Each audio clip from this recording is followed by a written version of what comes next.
All right, the very start of the RAM.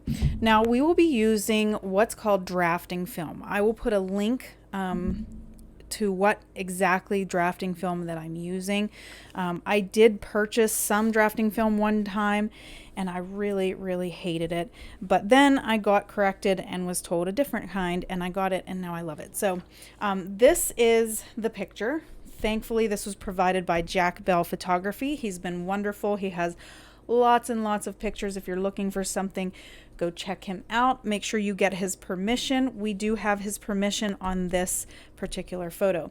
So drafting film is like a thin plasticky surface, and you can see through it. So see, you can see my hand through it. This is double-sided, so I can draw on the back and I can draw on the front. Now, if we draw on the front and then we want more depth, we can flip it over and draw on the back. So instead of tracing it like I normally would by putting chalk on the back, I went ahead and laid down my picture, and then I put this over top, and then I traced it. Okay? So that is how I got my picture onto my preferred paper. So now I have behind this is Bristol. This is the Bristol Smooth from Strathmore. I will keep that back there because you can see through it, obviously, and we want to be able to see all of the lines and all of the pretty things that we have already placed on here. So let me tape this down and then we will get started. Today I'm using, or for this particular piece, I'm going to be using my Polychromos. This particular surface requires a very light hand. Now, that might be difficult for some. It is difficult for me, and I will say that because I am naturally a heavy-handed person. Get my picture posted up here. Okay. So being a naturally heavy-handed person, what's going to have to happen is that I'm going to do light layers of the portrait here of my RAM, and I have to keep it light because this paper or this surface does not take very many layers. I mean, we're talking like 4. It's so low compared to Pastel Mat. This is definitely a lot lighter of a layer load. It is durable though, but it is not good for like wet mediums. I tried it once with pastel. It does not work well with pastel. It kind of just brushes off. So we will be using our Polychromos. So let's go ahead and start. And we're probably going to start with the eyes and work our way out the nose. So we'll see in a second. Okay, so pretty straightforward eye here. It's like any other goat's. It's got like the horizontal sort of shaped pupil, and the iris is like a goldish brown. So I'm going to start with the pupil, and I'm going to lift up some of this graphite that I have. I don't like to use graphite, but here on the drafting film, it's much easier to lift up the graphite than it is on any other surface that I've used. So go ahead with your black and let's sort of map out this shape.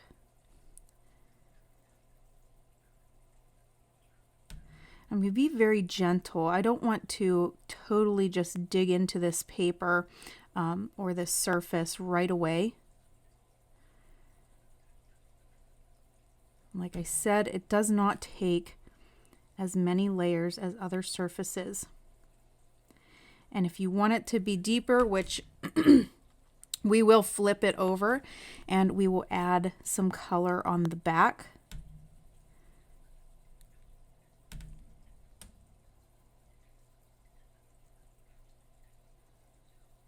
Let's just gently add that in.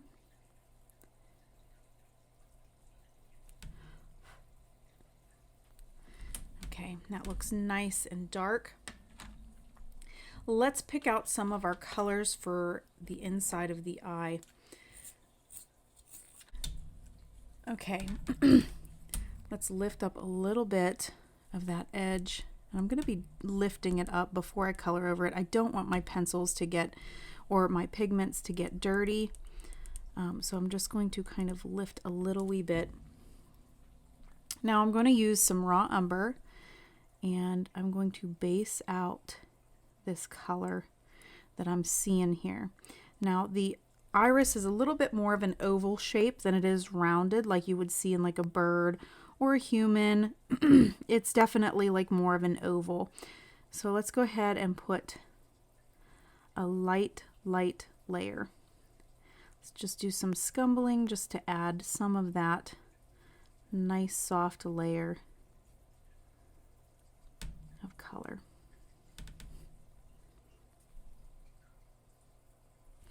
Okay, for these darker areas, I'm going to add a little bit of the burnt sienna, and then we're going to lighten up on top of it with another color. So let's go ahead and add some of that burnt sienna, and you're going to get more of a reddish tone. It's like a reddish brownish tone. Okay, we're going to be mindful of those shadows that are being cast by the brow. Okay, let's bring it down here.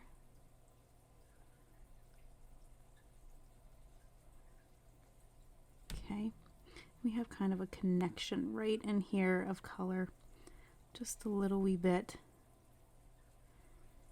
Kind of go around the edge.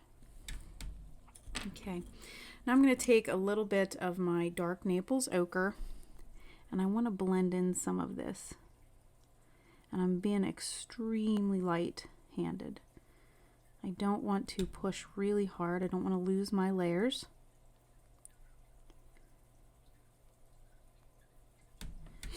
And then I think I'm going to grab some sanguine. Sanguine is a little bit of like a pinky orange. We're going to put it like right in here. Has a little bit of a brownish feel to it as well, which is useful.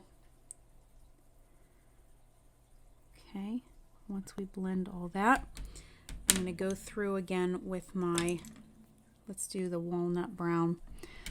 And let's be mindful of these shadows. So there's a pretty hard shadow up here.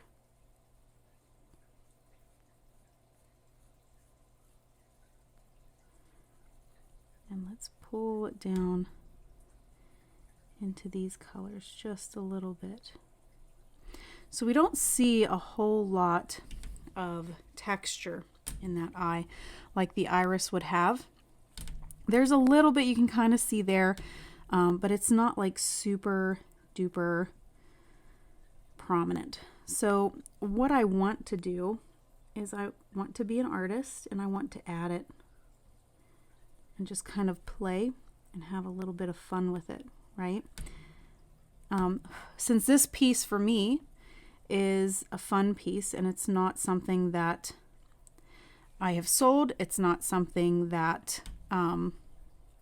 that I look to sell, kind of am excited about this, but you know, it is something that I think we can play with just a little bit further and just use our creative process to build something, even if it's not there. So let's go very lightly over here. And we can darken this edge up just because it's dark. It's going to be dark anyway with that black that we see. Okay, so we got a little bit going on in there. Let's get out our dark Naples ochre again. I'm going to brighten it up right in here. Just get that yellow in there and blend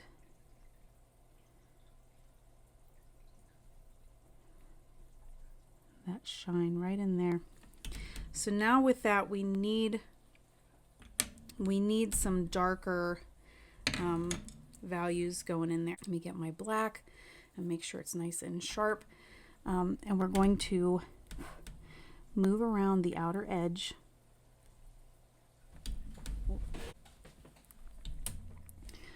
of the iris.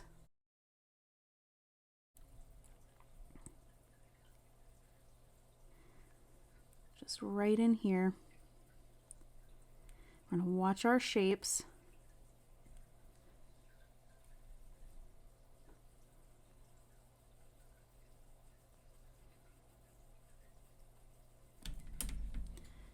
Okay, I'm going to bring it this way. And it kind of tapers off like right here.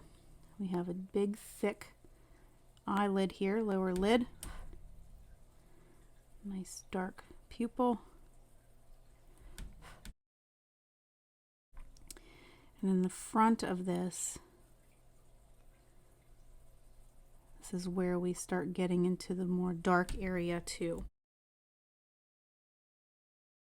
It wouldn't be terrible now if I just left the graphite there, because I am working in black. It didn't really matter for the black, but I'm going to erase it just to stay consistent.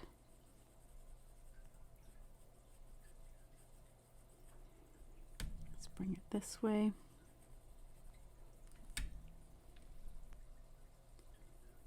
And also down here.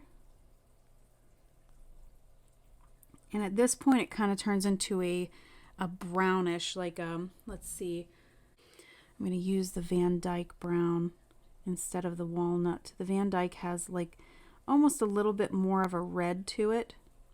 It feels like it's a little bit richer. So we're just going to place that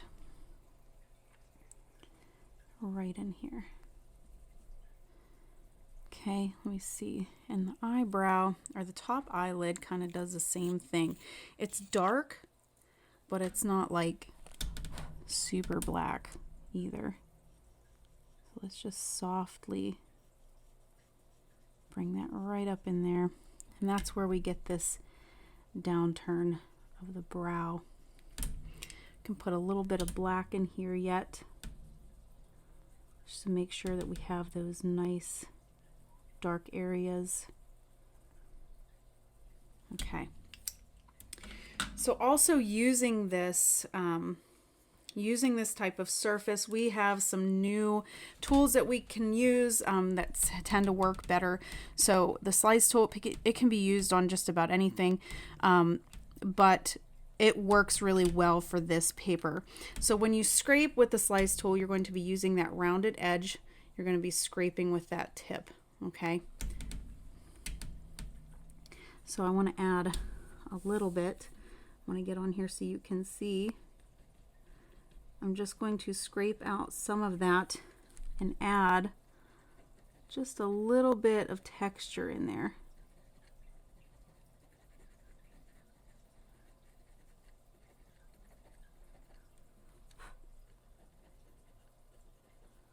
Just a touch.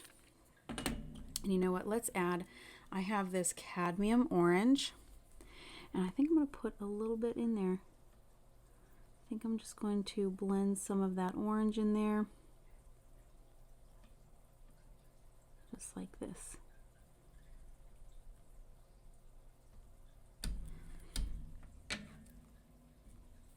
Maybe a little bit more of the dark Naples ochre.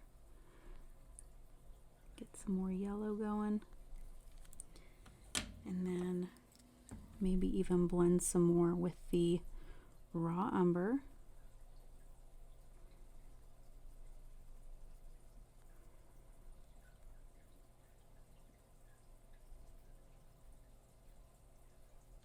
Okay. Let's add a few spots around the outer edge with our walnut brown. And I want to add a little bit more of some textured spots here and specks. They're just a little bit darker and just a little bit more fun.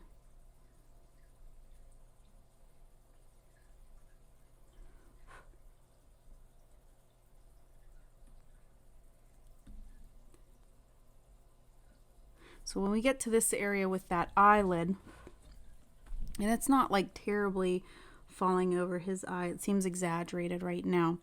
When we get to that area, we may have to use our little our Tombow Mono eraser. Let's put a little bit of white.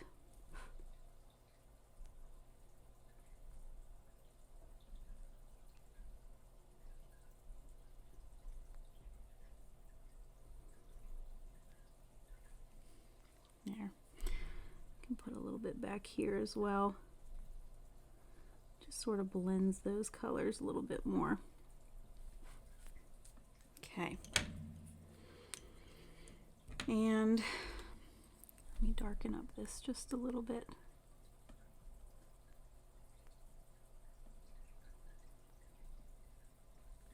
Okay. Okay, so for the undercoat of the Ram, I'm looking at the Warm Gray 2 and possibly the Raw Umber with some tones of the Burnt Sienna, some of them. And this is where your slice tool is going to come in handy too. So keep your browns on hand, keep your Warm Gray 2 on hand, potentially a little bit of white. There's not a whole lot, but we've got some highlights in there. They're a little bit brighter.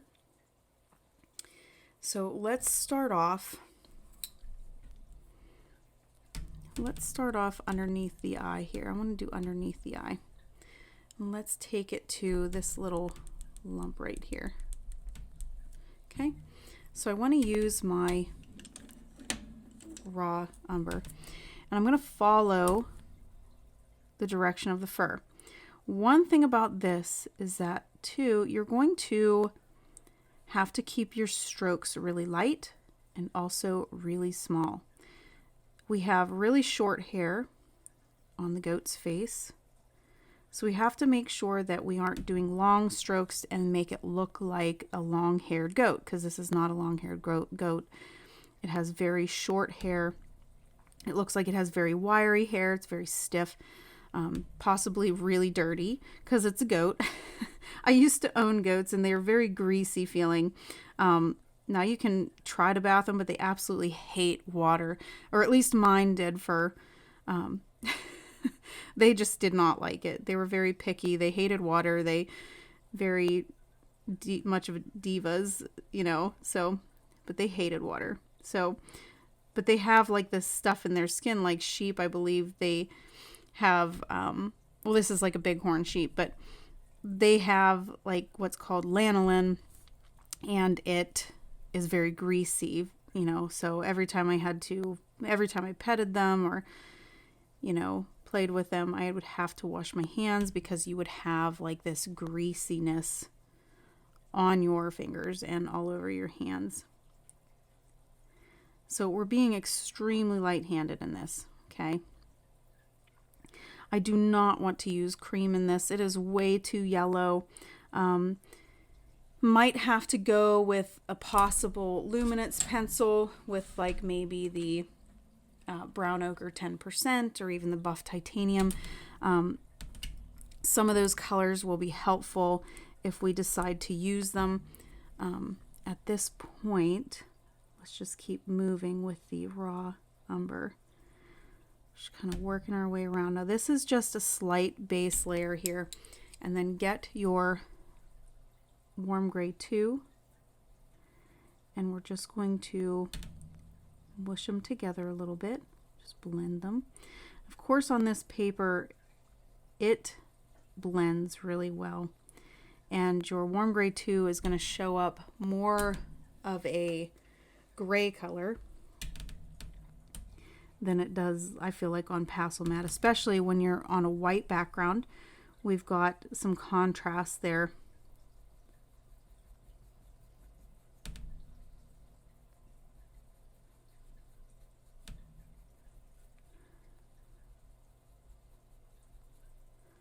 Okay.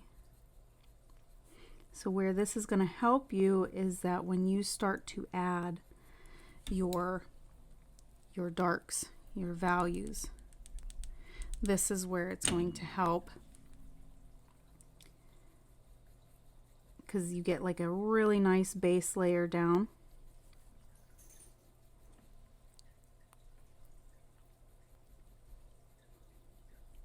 And then you come across it with your darks, and then it makes sense, right?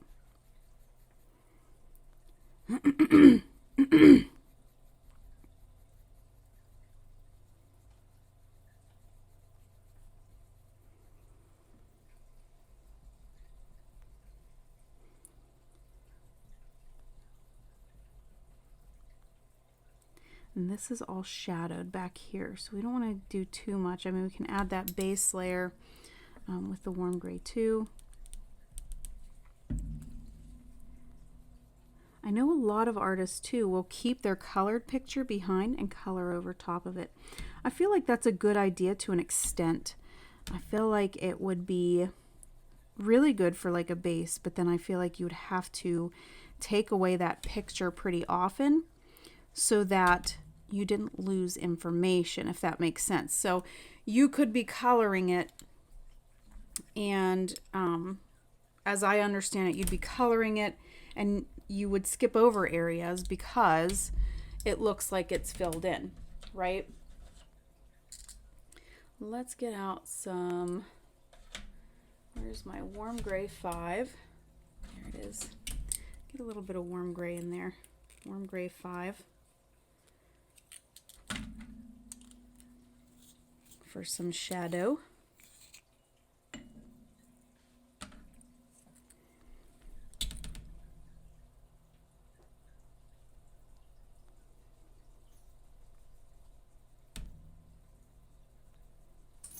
And let's just bring it across here.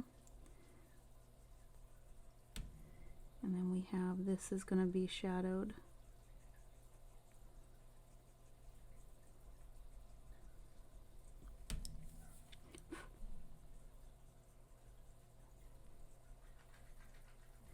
Now, before we go any further, I am going to come into this area under the lid here. So we have a shadow across the eye. Like we have a shadow that's going this way across the pupil. And then we also have another shadow from the eye bulging out. It comes across here. So those are all things. And then of course there's a shadow here because of the brow line here. So we have to watch for all those nice shadows and what's actually happening within the piece. Sometimes it can get rather confusing. So it's really good to just sort of step back and look at it if you don't know what's going on. Okay, so I'm going to bring this. This is part of the eyelid. So we've got little hairs kind of poking out. So let's do this and bring it back up here. All right. Some warm gray 2 right in here.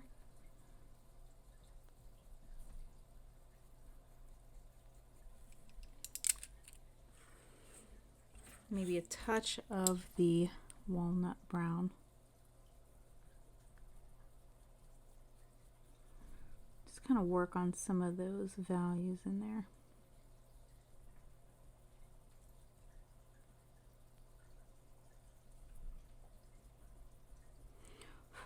Okay. All right, I'm going to continue with, let's do some darker values with our Van Dyke brown. So right in this area, we have part of the eye, and it kind of comes down this way into a shape. It's like, it almost looks like it's attached to the eye. And it's, you know, you've got your brown, it's like brown and black, and we have like pieces of fur that are kind of skipping over top of it. And so let's go ahead and get that darkened up.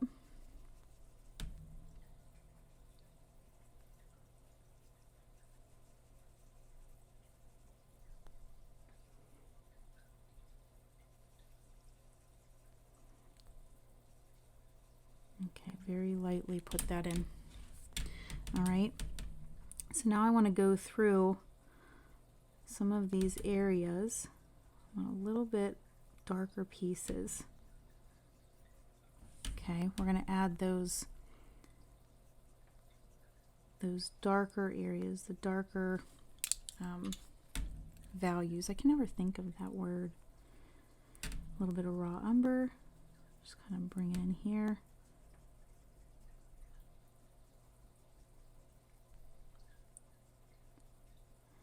And like this area is not so much brown as it is like grayish white. I'm going to add just a little bit of it.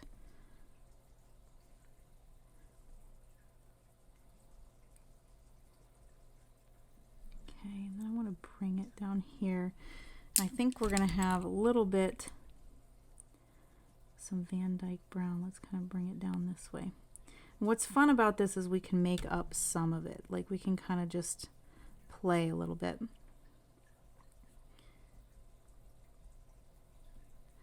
But we need some of these structures in the skull. We can't skip over those.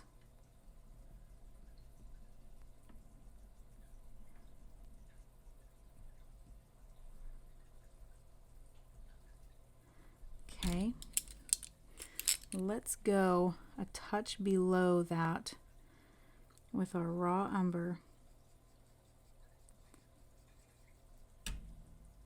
Sort of bring it up this way a little bit.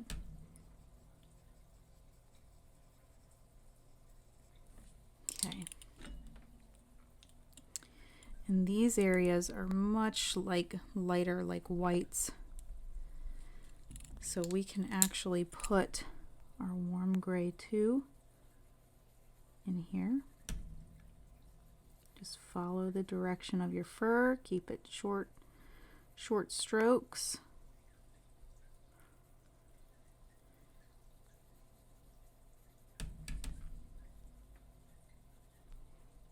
Okay, and then this one here, we can do the same right in here.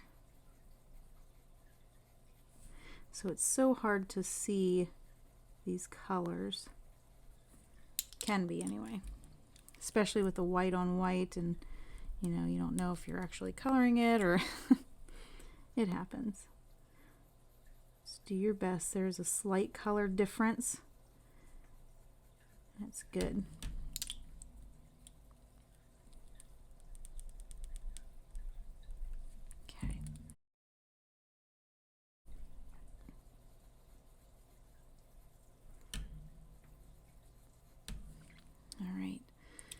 So now I think let's go through, and I'm clutching my pencils again, just so you know.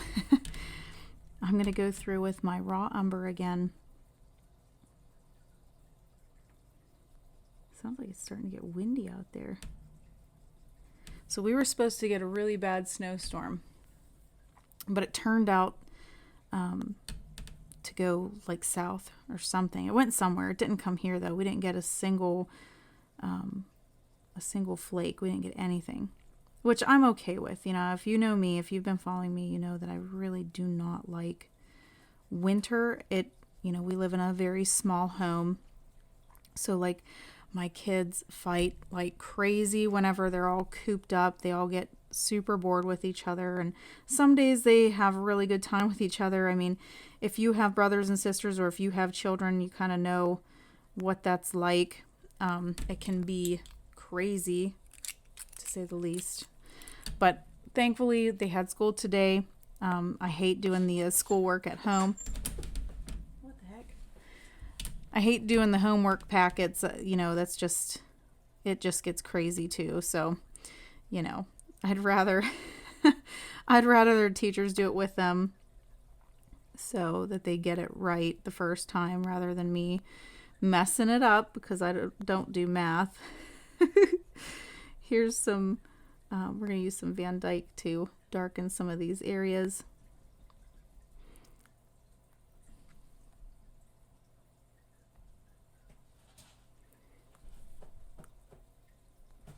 Okay, let's keep it going. I'm just going to continue to add like little bits here and there of this color. Like, I know that it's not super dark. Like, I know that what I'm making is a little bit darker than what the picture is showing. I'm okay with that. I'm kind of like making it my own. And I kind of like to do that whenever I have time to do my, you know, just fun projects, and this is one of them. I love to just play with that color, and it's great. I think it's great. So add more, add less, whatever you feel like doing. It will still turn out amazing in the end. So I'm going to add some black in here. Let's get this darkened up a little bit. I'm just going to bring some down into this area.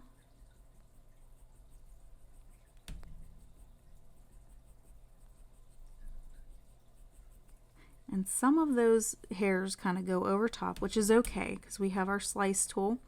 We can go and kind of put our nice little tiny, tiny hairs in there and it will work.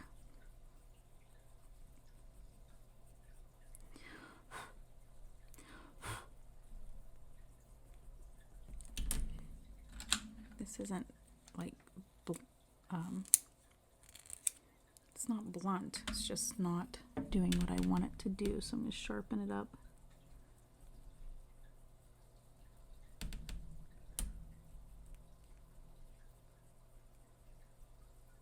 Is it raining? No?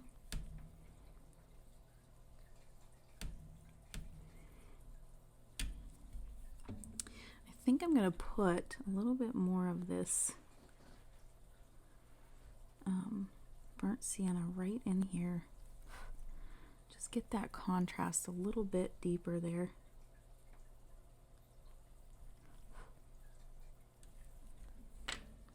Maybe even some of the walnut brown. Just even further it. Nice dark colors.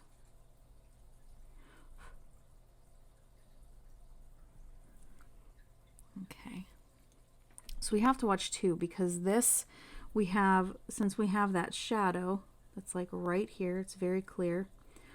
Since we have this shadow here and the shadow is like here, if you look, we have the shadow that continues from this little piece right here that's black.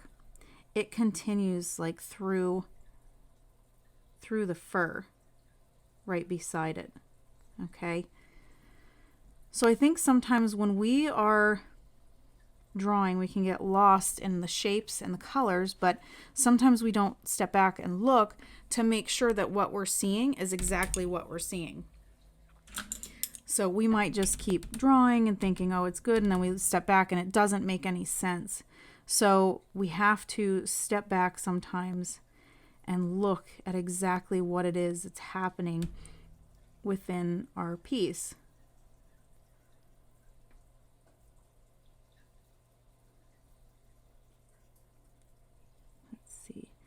This kind of comes around here. Got lots of shadow play in this one. Lots and lots of shadow play.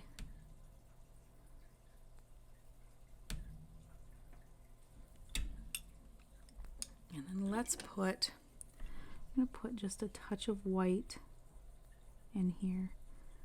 Brighten that up just a little bit.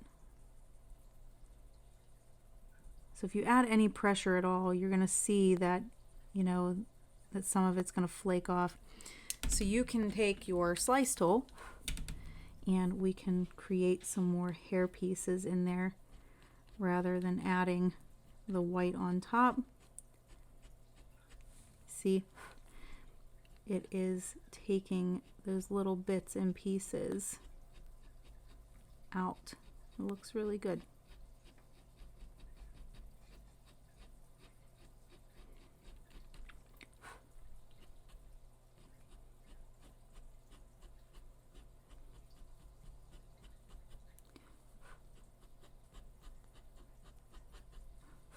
Okay.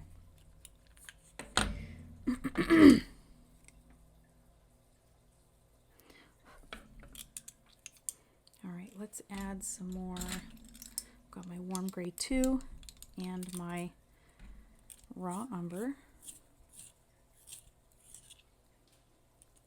Let's add like a little bit more. We scraped off a little bit, and that's going to help.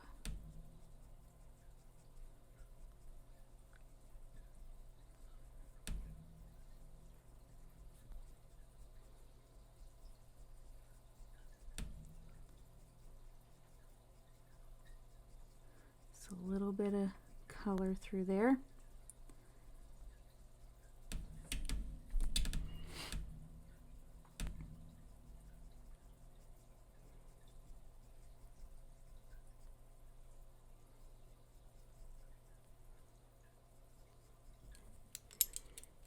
Warm gray 2. Let's go ahead and add that on top. It we'll blend some of these colors.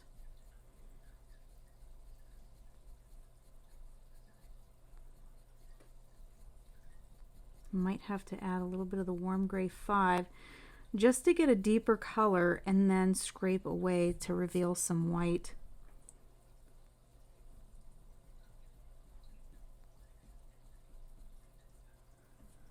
Let's see, where's this headed? We've got this. Okay, there's that shape.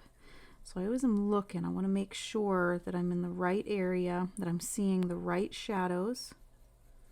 Don't want to draw and not know.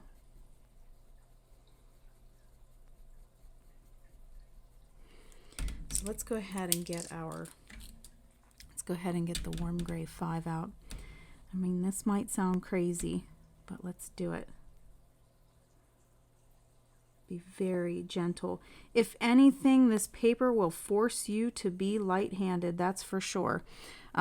Pastel mat, you can press into that. You can, do all kinds of stuff with it to make it take more layers, but this will not. It absolutely will not. But it is easily erased, so you can erase it, you can start over, but it does force you to become more light-handed.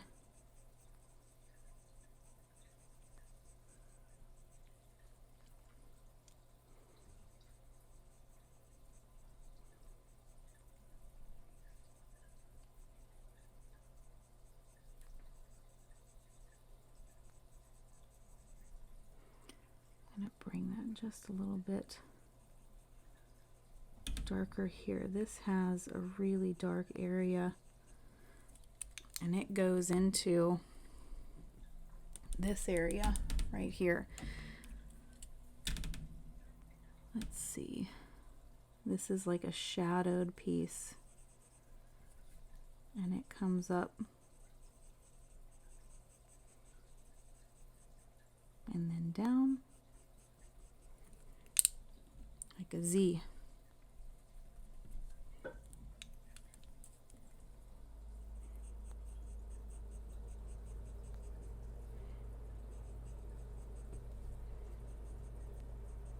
Okay. All right, so let's add a bit darker here. And I'm going to curve these lines to try to stick with that curve of the skull. So what you're seeing is like part of the skull. This is like the cheekbone. You have the eyes, of course, but you have like this cheekbone, and it is deeper. Like it's in here is really deep because it's part of the skull.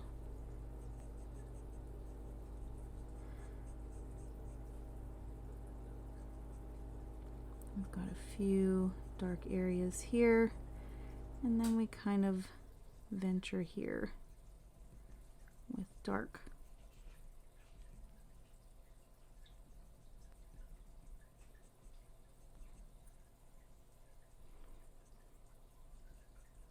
And this is also dark, remember, because it's that shadow, and it kind of plays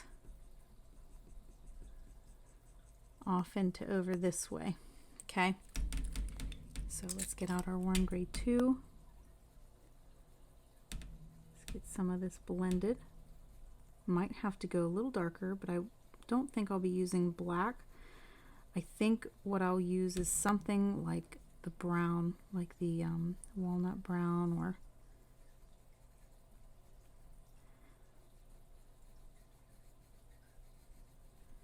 yeah. Let's get some walnut brown in here.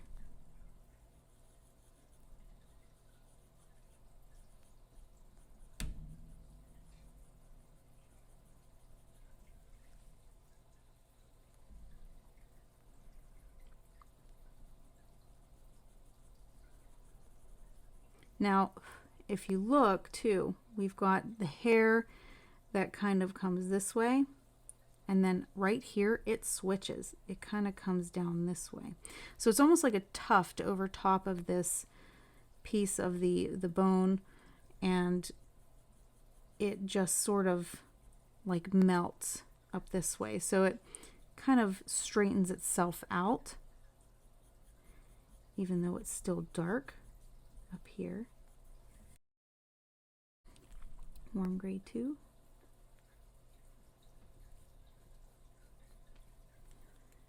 Let's get a little bit of our raw umber.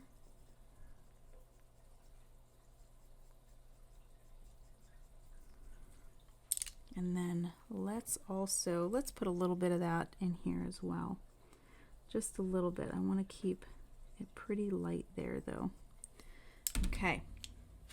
We're going to have to go even darker on that, but let's play a little bit with our slice. So in this area specifically, I want to bring some of these hairs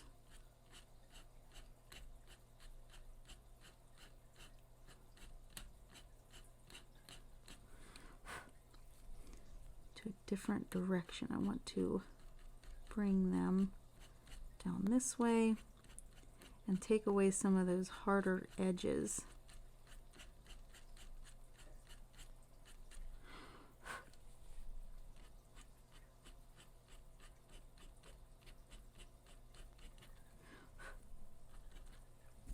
Okay, you might have to clean off the tip of your slice as well so that it doesn't muck up anything.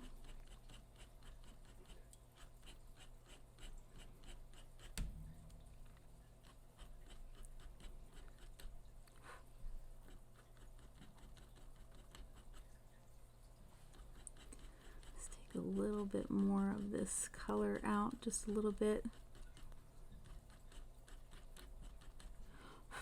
That looks good. So far,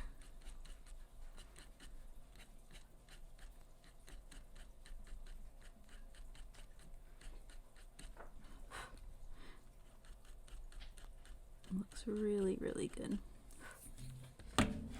Okay, so now that we kind of have that, let's go through just a little bit. Let me take, I think I want to take my cold gray 2, and I'm going to add a little bit in here and do some work in the negative spaces, just a little bit.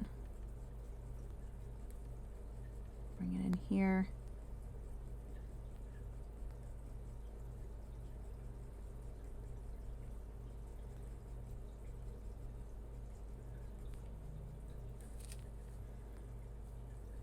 Let's bring it up this way.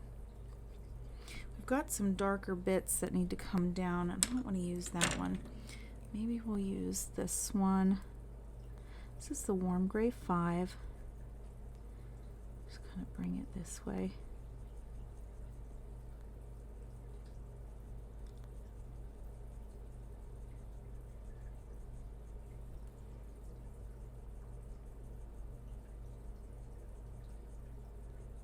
And just sort of going through very gently, very lightly.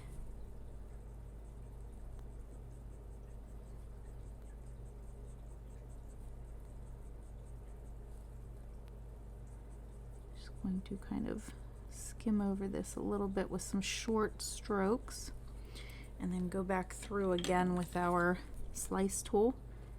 Kind of get some of those little hairs pulled out just slightly again.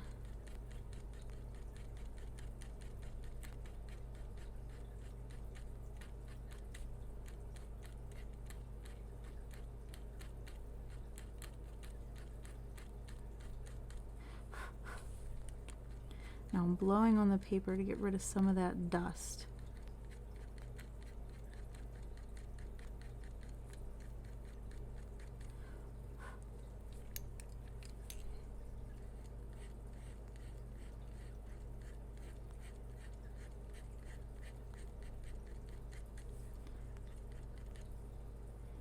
Just bring some up here. Make this kind of stick out just a little bit more.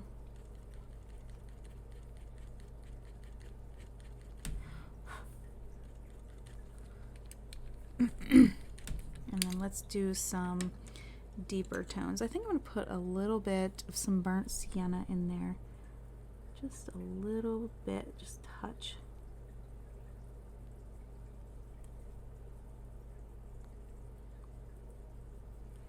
Okay. And a little bit more of our raw umber.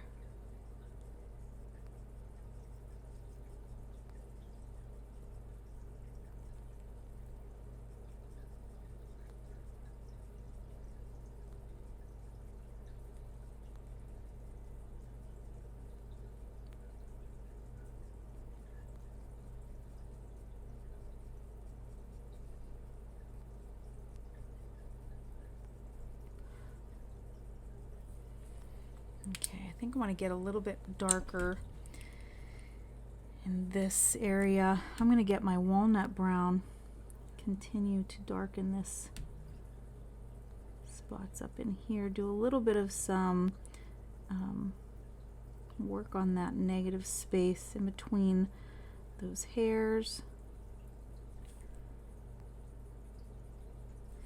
Get some warm gray 5 in here.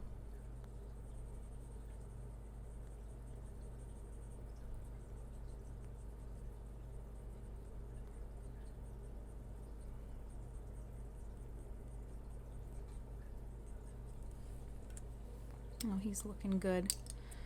I'm going to do a little bit more scraping here. I want a little bit more of a,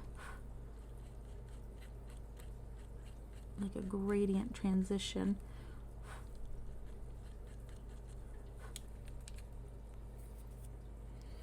Let's put a little bit of the warm gray 5 in there. And work on some of those negative spaces. It'll bring out some of that whitish tone just a little bit more. And then we can scrape away a little bit. Let's get out our black and let's work a little bit more on this dark tone up here. Add a little bit more over top of that brown.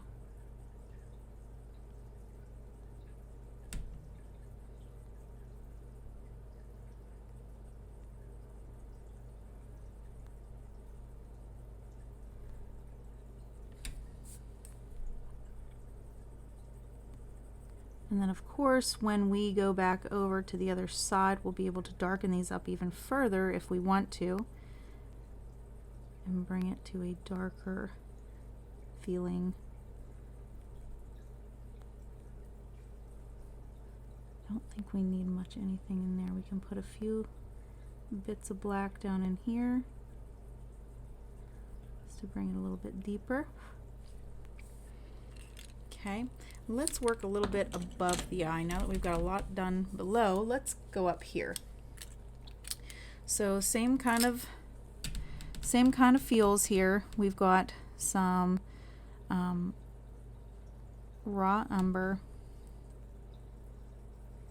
One thing that you do have to be careful with is that this paper or this surface will transfer with other colored pencils really easily. So I talk about like whites and blacks on Pastel Mat, you'll get like spots. Well, this one, it'll just muddy it. So we need to just take our time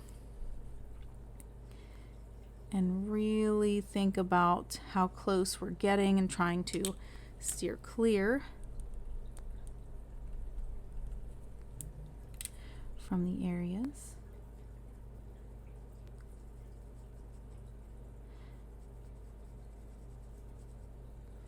So I'm just following this.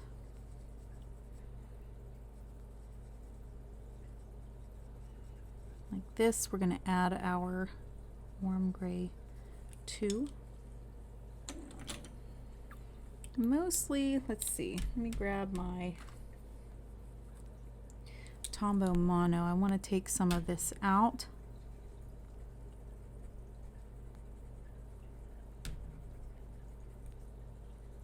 It's just an eraser.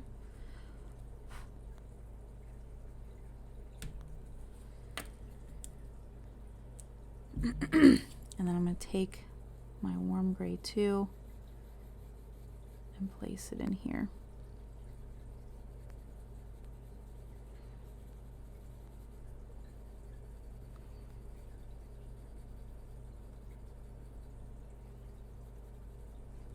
Okay, so this will be a nice blend.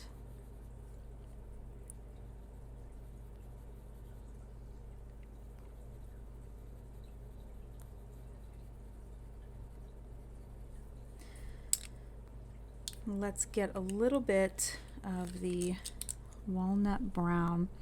So here I'm going to blend some color here, and then I want to bring it up with this line here. Okay, so this is shadowed, so we can blend that there, just like that.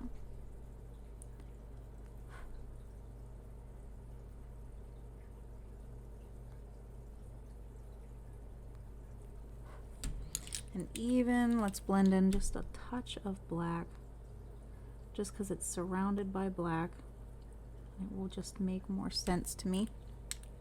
Okay, let me get my Van Dyke brown. We're going to put a little bit, some defining features in here.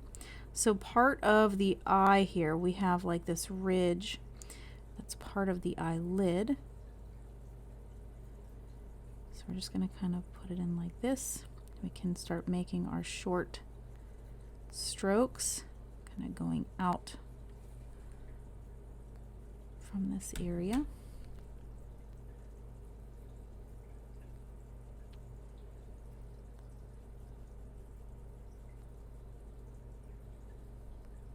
This is a little bit darker back here. It's about right here, I'd say. It gets darker, but I feel like it's going to be more of a warm gray 5 blend here with those browns. So it's a shadow.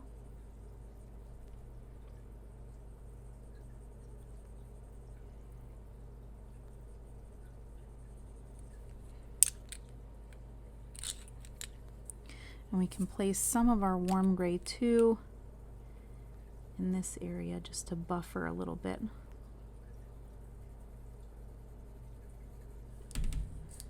Okay. Let's see, where else do we want to go? I'm going to get some more warm gray too in here. So you know how I said earlier not to worry about, because you're gonna have some fuzz going over the eyes here. We're going to use our slice tool to create those. Okay, that's why I said not to worry too much about it. Let's get some of this darkened in here.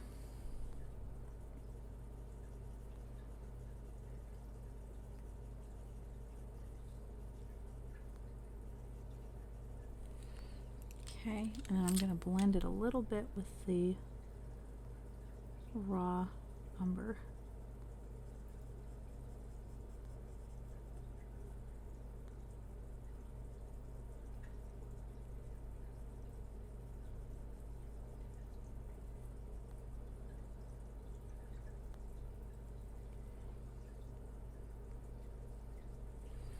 Okay, so now let's go in with our slice tool.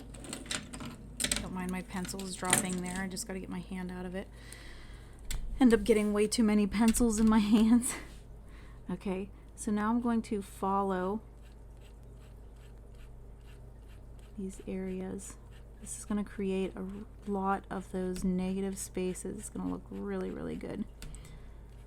Let's bring it up this way.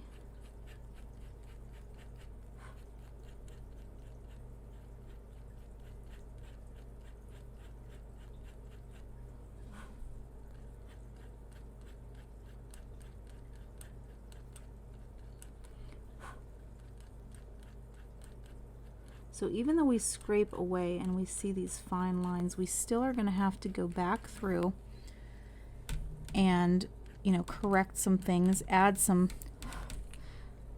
further bits of information. Let's see.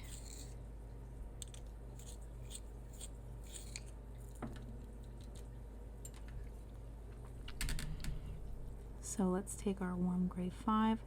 I'm just going to work a little bit on those negative spaces, and those would be the parts that I didn't really scrape.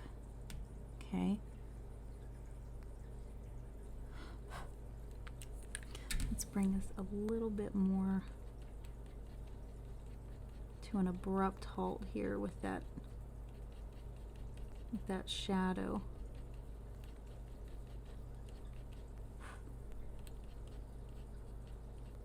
Okay, let's do this too.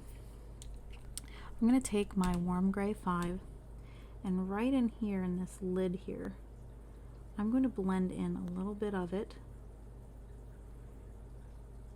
so it almost looks like too dark. Okay, this is going to help when we scrape away, because uh-oh, there's an airplane coming through.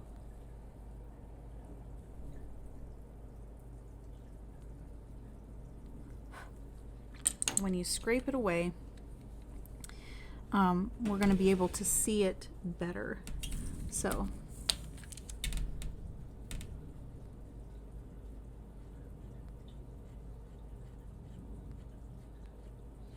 I'm going to be very gentle. And then in this area, I want to bring these hairs, like the eyelashes, into the eye. Right? Just like that. Okay? So there's not much going on down here in terms of eyelashes towards his like inner eye there. Not much going on. I'm going to put a little bit of the warm gray 5 in here, just to kind of put a little shape in there as well though. And then I'm going to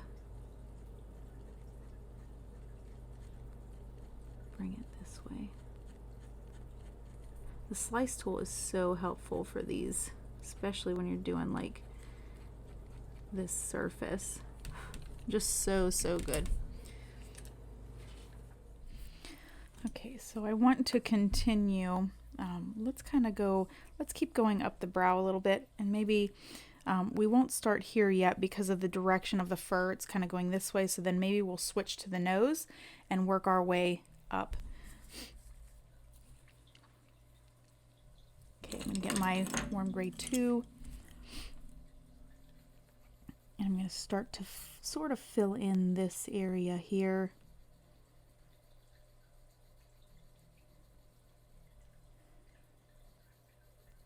And the hair kind of switches directions. It kind of comes this way. And then we have a darker area right in there. So just kind of bring this up just a little bit.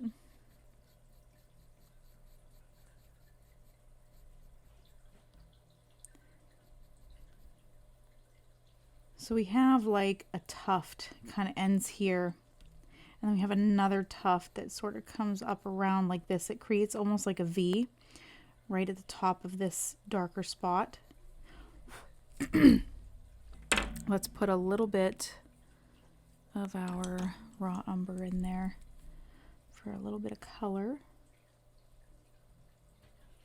So we're going to be very light-handed about this. Extremely light. Now we might have to add a little bit of cream in there as well. I'm seeing a lot of cream, and if you know me, you know that I really don't like this set's cream color. I really like the Pablo's cream. This is a little bit more yellow than I like, but there's a lot of like brownish yellow looking areas inside of this goat. So we're just going to use it because it works. That's what we're seeing. That's what I'm seeing anyway. And we're going to slowly build these layers just a little bit.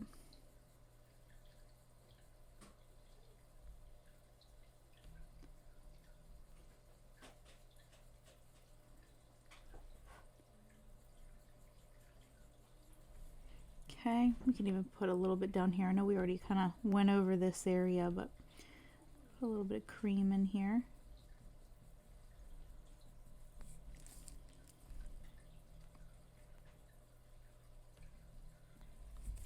Okay. Let's go ahead and add, let me see. So this line here is like part of the skull. We have these big horns coming down in, and like this is like their seat. So you have like these tufts of hair kind of coming up because it's like a lump in there. It's connected to their skull.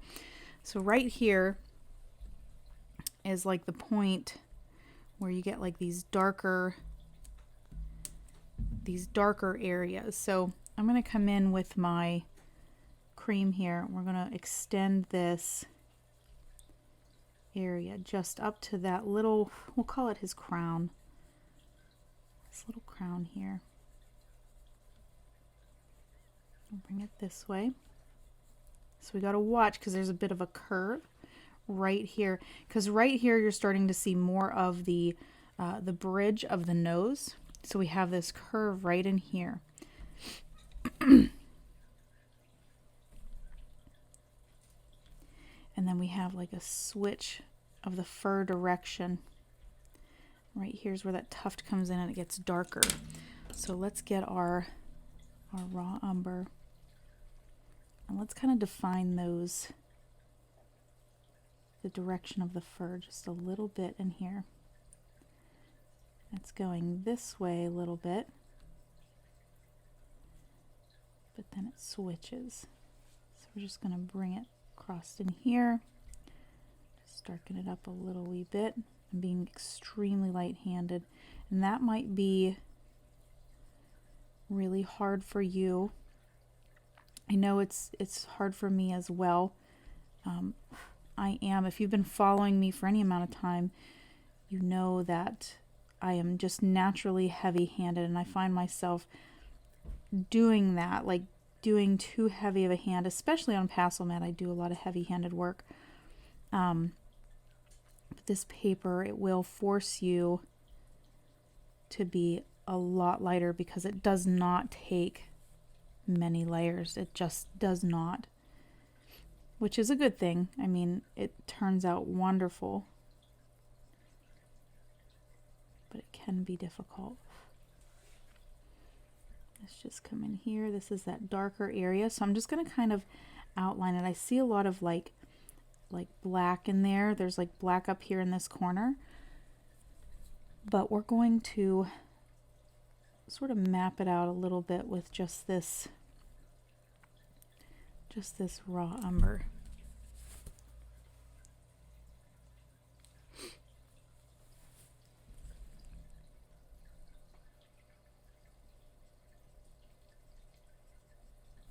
Just like that. Let's put a little bit of let's do some walnut brown. We'll do a little bit up in here. Might not even have to use black. We'll see. Some walnut right up in that edge there in that corner. I'll bring it down here. And just a little bit more nice and soft edges there.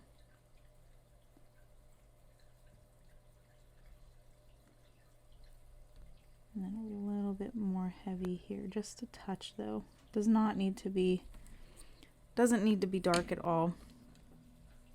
Let's go in with a little bit of our cream because there is a lightening, like a lighter area. So we'll lighten it up right in there. Okay.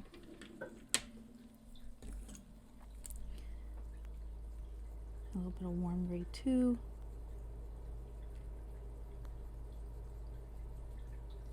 And I think I'm going to use my warm gray 5. I'm going to put a few darker bits around these areas, and then we're going to scrape away some. Okay, so right in here we have this darker shadow. It's like right in here. It brings up here, like in the brow a little bit. It's like the edge of the eyebrow. And then it slowly kind of spreads out.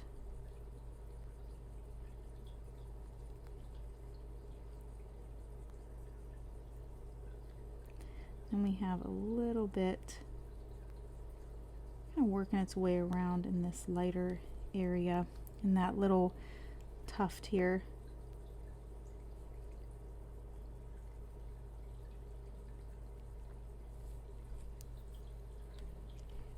Even some up in here.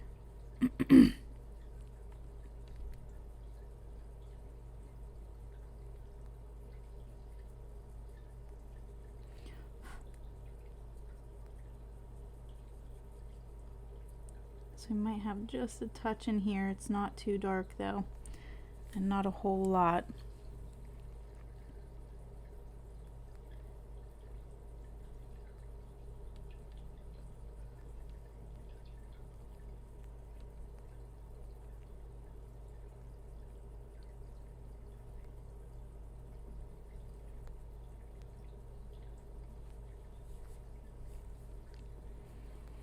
Looks pretty good.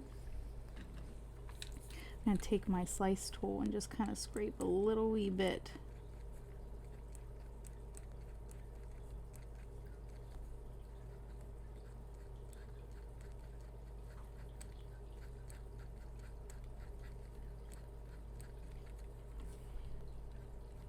And I'll hold my slice tool up just a touch.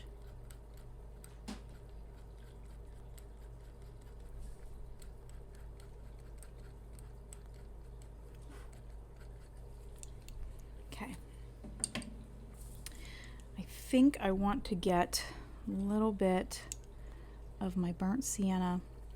I want to put it in the front of this area right here, and then I think we'll move to the nose. So this is where that switch occurs. Okay, so we have this reddish tint right in there. It's not like super dark or anything. And let's put a layer of the raw umber on top just to tone it down a little bit.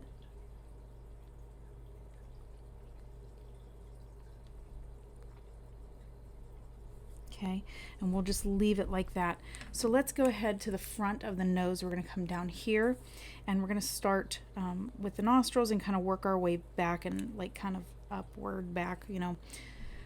So let's see. Of course, the middle of the nose is very dark. So we've got our black.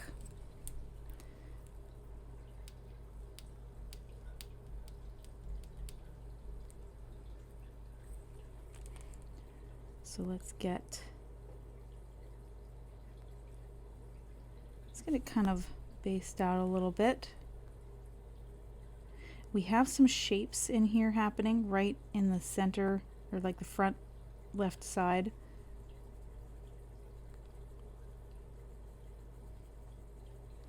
So first we'll base out a light layer of our black, and it's pretty dark on this running along the bottom, so we can give a little bit more pigment there.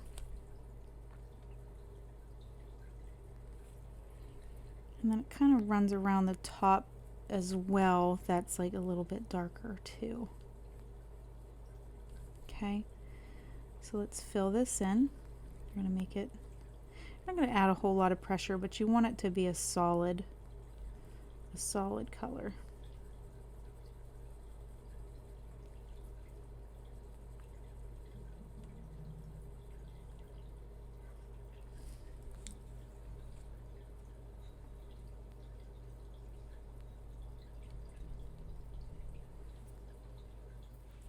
So in that area where you see those colors, like the inside of the nose, I'm going to use some walnut brown, and we're just going to base it out real light right here. We're also going to do it right here too, just like right above that darker line. Okay, let's add a little bit of, let's not do sanguine, I want to do a different color. Let's see, what's this one? The Venetian red, that's what I want. Okay, so I'm going to put a little Venetian red over top of that walnut brown. It's going to give it like this pinky, sort of chocolatey look. Okay, it's going to be good. That's what I want.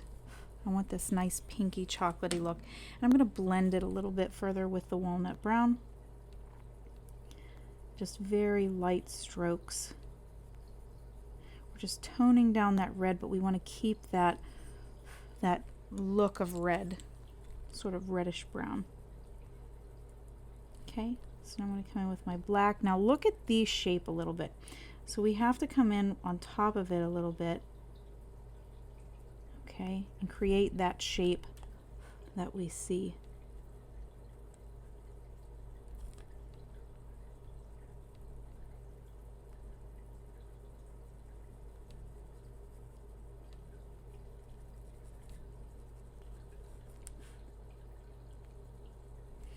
Okay, I'm going to go back over top of it with some more Venetian red. We're about at the limit here in this area for layers. See? But it looks good. And come in the side here with a little bit more of the walnut brown. Okay, so that looks good. Now, I have some cold gray too. And we're going to come in this area. We already have our brown down. We're just going to add a little bit of the cold gray too. Okay, just a touch. And then let's go on over top of it and create those shapes that we're seeing in his nose. They're kind of weird shapes. That's okay. And then let's bring in the black and create that depth.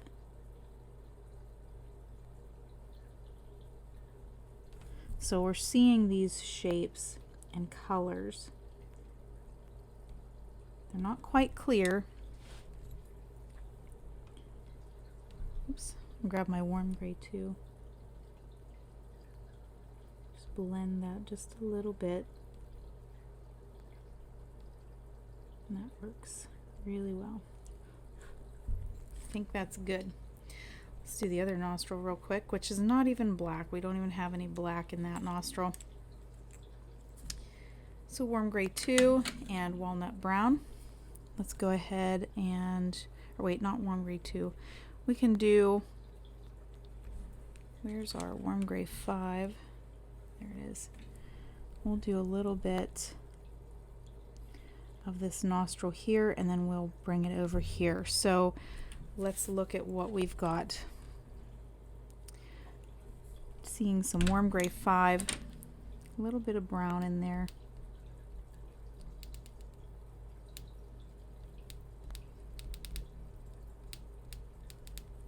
Be careful if you touch your already drawn on piece there. The, oops, oh my gosh. The kneaded eraser will pick it up, except for when you want it to, which is right now. Isn't that the truth though?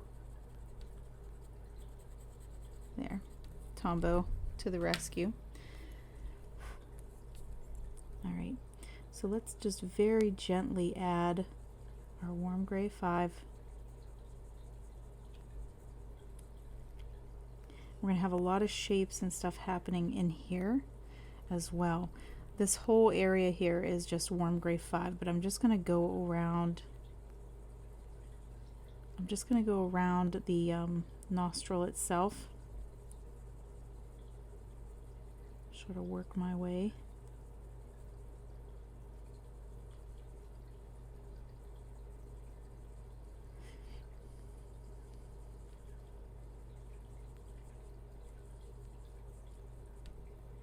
Okay, this here too is a bit gray, the warm gray 5. We can put a little bit in there just as a place marker, like a holder. And let's see, this area is also warm gray 5.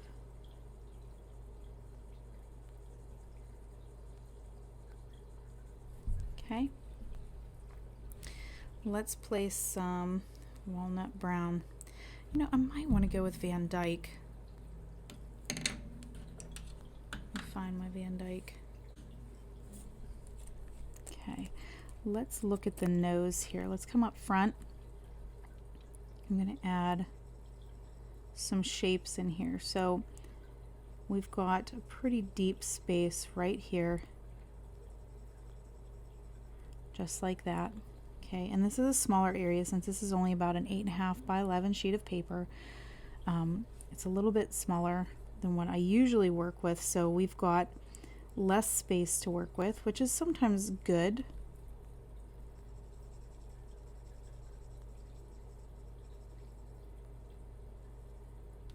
Let's put a little bit just in here for some color. Now here we have like a little bit of a lip here, just like that. So I'm just going to add that in there. Okay, and then sort of work our way out.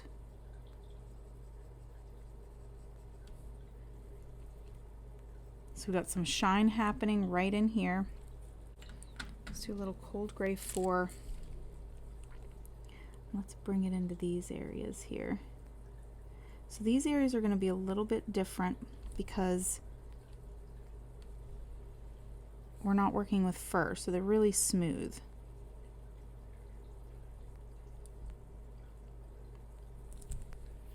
So we got to keep our strokes rounded. We need like small round strokes.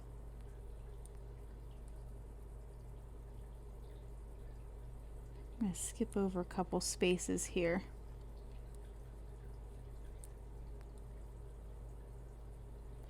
Just very lightly. I mean, this is so light. I'm so not used to working like this. I'm so used to just adding layer upon layer upon layer and not having to really think too much.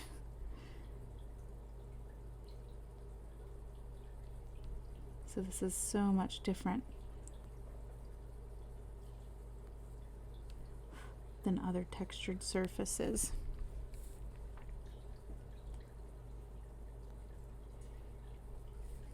And then I think, let's go this way. We're going to add a little bit of black, or even some, yeah, I think we'll go with black. Let's see. And then we'll blend it out, and that might be our final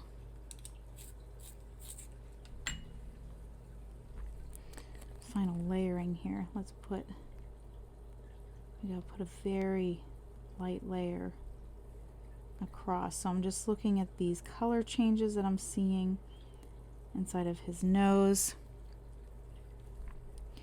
We've got a bit of a darker, it's like a darker rim like up here, and then this sort of fades into the fur. So I'm just going to kind of bring it around like this and bring it down. I want to fade it just a little bit there, and then let's add a little bit more. You can even fade these edges just a little bit.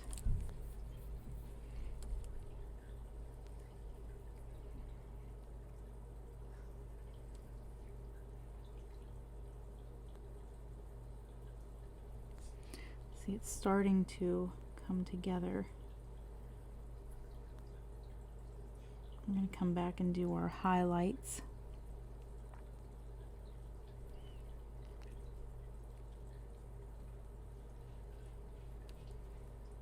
Let's bring it back this way. We've got a shape that kind of like switches and comes back around like that. Then we have some lighter shapes that sort of come out from the nose.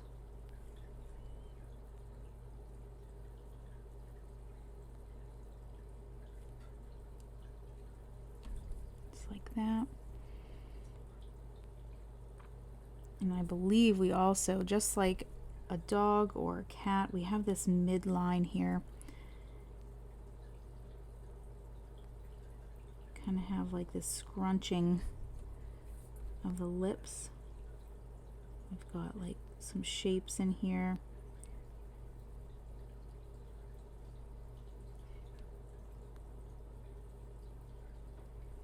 It's a little bit of a darker area that just comes up like that. Part of his mouth. And then it skips right here. We've got fur covering, right? Okay, so let's go ahead and,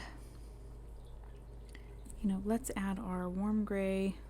Let's add our warm gray 5 to this area right here. Comes up around this way. It's like the edge. It's a little bit darker too. So I'm going to add my walnut brown very gently.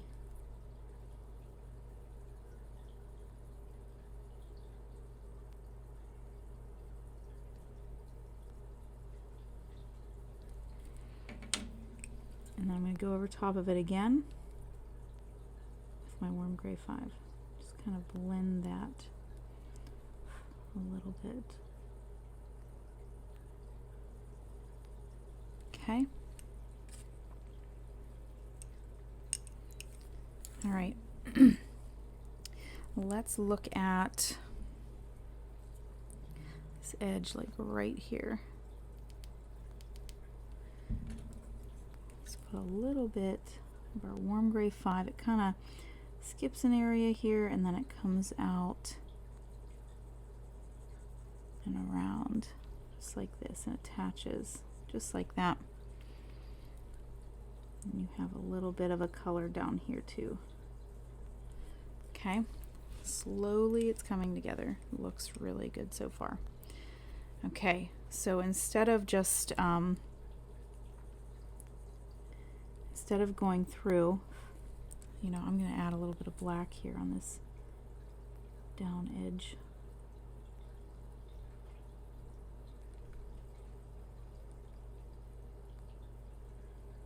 A little bit more in here.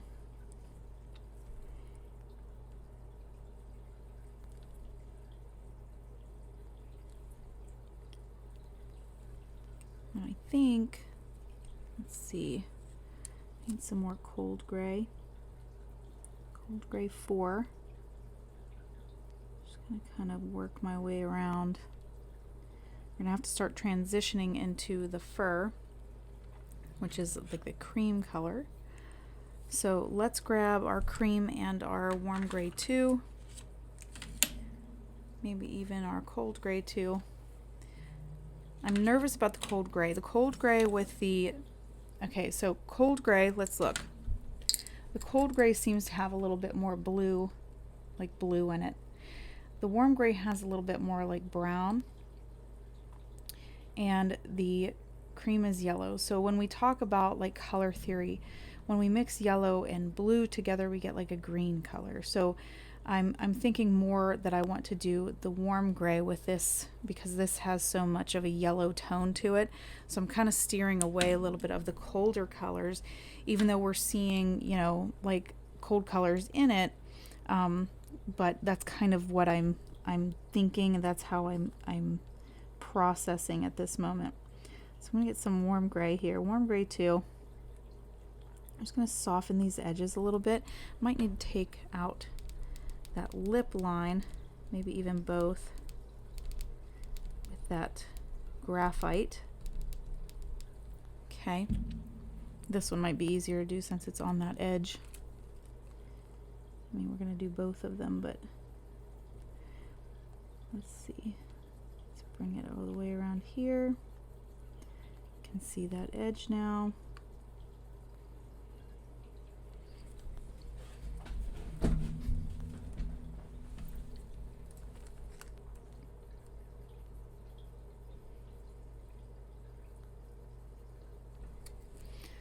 Let's place some of the cream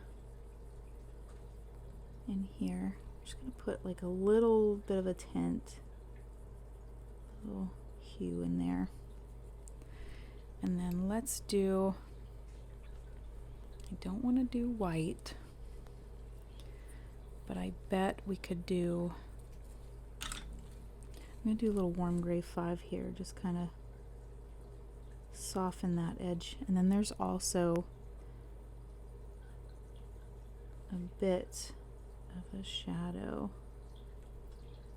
Comes up like this. Okay, so we got to show that shadow. There's some shadow here too in the edge.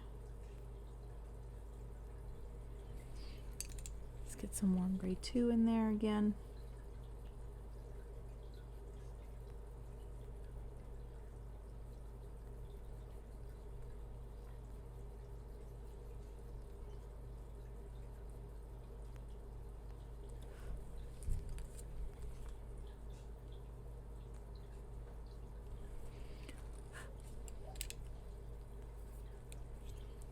A little bit more warm gray 5. Now I'm going to be extremely intentional about this. I'm going to make really tiny fine lines.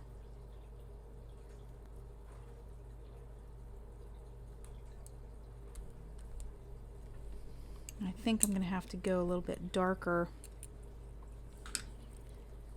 with the black on this edge. We need to have a little bit more of a darker feel in that area. So I'm going to be very light-handed. Okay, and then I think I'm also going to add some Van Dyke. Just soften that. I want it dark.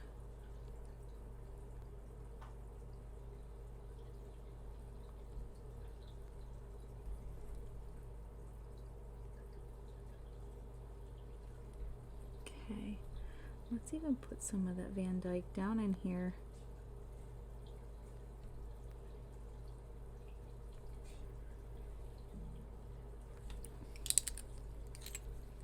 Let's add a little more of the warm gray 5.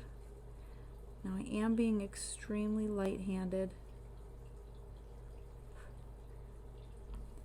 We're going to go in and possibly take out some of the brighter hairs with our slice tool. Some cream.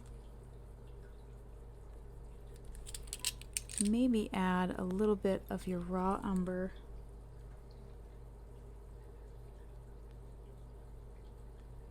And he has lots of like whiskers, and they're almost like gray color because they're like shined white, or not shadowed white, I suppose. So I'm going to come in here and let's start on this edge. Oops, my goodness, just don't have any room. Right on the edge here.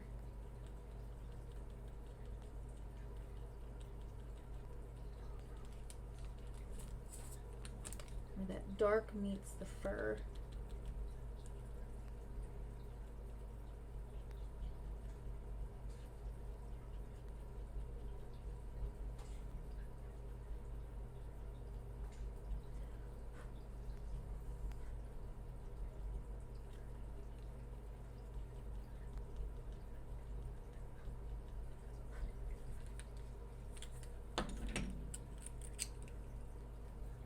Darken up the edge to the left of it just a little bit more so we can see that white.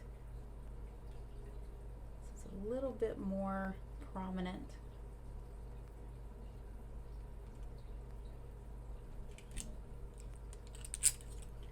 Maybe even deepen it a little further. Some warm gray 5.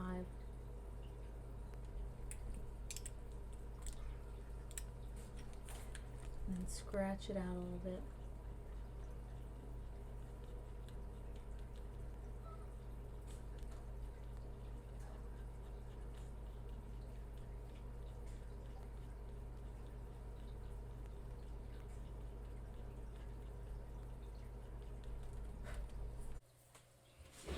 Okay, so let's try to do this other lip, and then I'm going to move back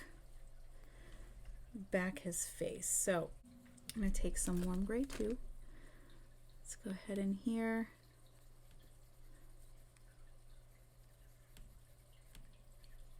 And I'm going to dip into this darker area a little bit. It's going to pull some of the darker pigment into where I'm drawing, okay? And I do want that.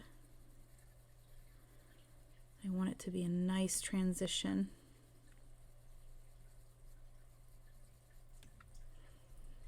Okay, now we've got a bit more like yellowy and brown kind of feeling over in here. So I think first, yeah, maybe I'll start with my cream instead. Kind of dip into this area a little bit. Move with the direction of your fur.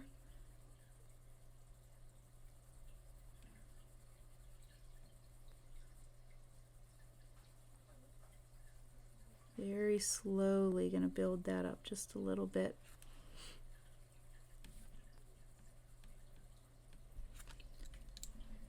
And then in this area, I'm going to go ahead and put some of the raw umber.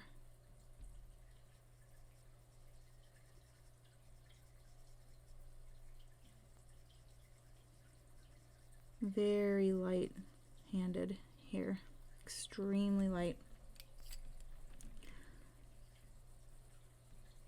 Blend out some of that color a little bit with the cream color. And then let's get our warm gray 2 working again.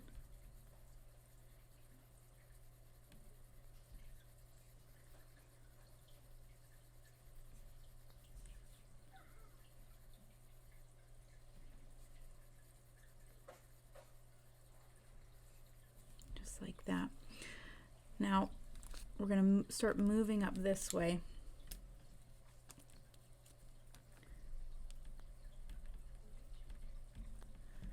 And I'm going to use my warm gray 2 to do that. So the hair is going to follow around the nose, around that nostril. Okay. Bring it this way. And this here, like you see, like this line that I have here, like this is those fleshy parts. So you see like this lump, and then it comes around this way. So this is like those fleshy parts. Like think about it like the tip of your nose and your nostril part. So this isn't the hard bone part. So if we were to strip this down and just have the skeleton, you'd have a hard bone in here, and then you'd have these big open areas, which are the fleshy parts of your nostrils there. That's where the softer tissues are, like the cartilage, or like a softer cartilage. If you've ever seen like a horse, it's kind of the same thing, the same deal. And I'm also going to curve my lines now because I want to show the curve of the nostril. Why is this shaking so bad? I don't feel like I'm shaking the table.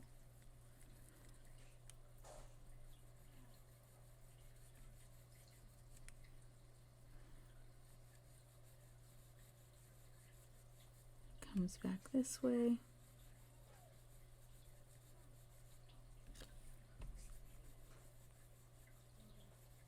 And then we start to see, like in here, we've got, it has like a stopping point where it's no longer fleshy and it turns into more of a bone structure.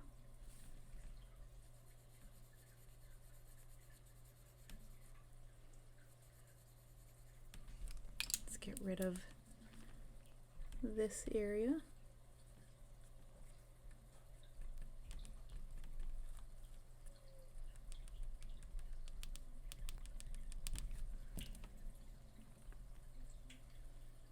Bring it up this way. So the hair kind of flows this way and then this way, and it's kind of like meeting in the middle. So think of like it's like splayed this way, like going like this, but then it kind of has this line that's kind of going in the middle. And then it kind of like just splays to the right and the left through the middle. Get some cream out, start to darken some of these areas.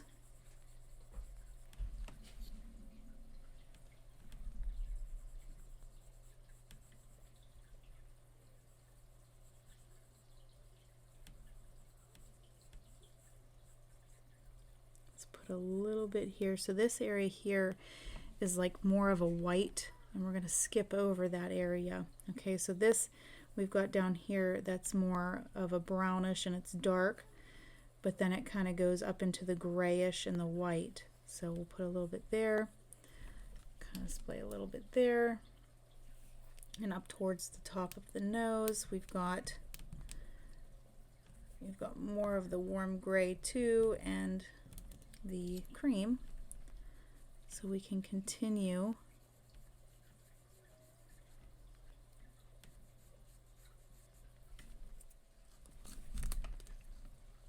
Okay, and we'll skip that part for now because it's a bit darker. So we'll bring some of these up in here. And we've got the rest of them kind of coming across like this. Okay.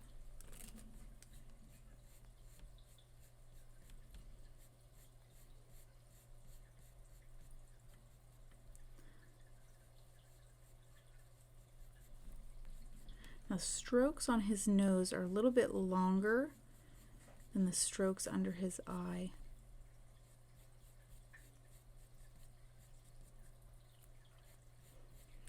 And it's at this point here, right here, that the curve changes down a little bit further.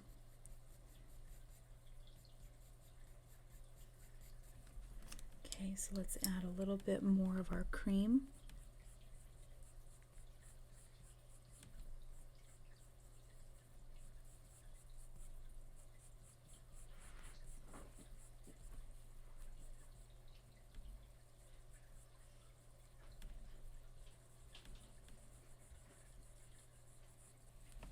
And then let's put some of our raw umber in there as well. We might have to tone it down a little bit, but that's okay.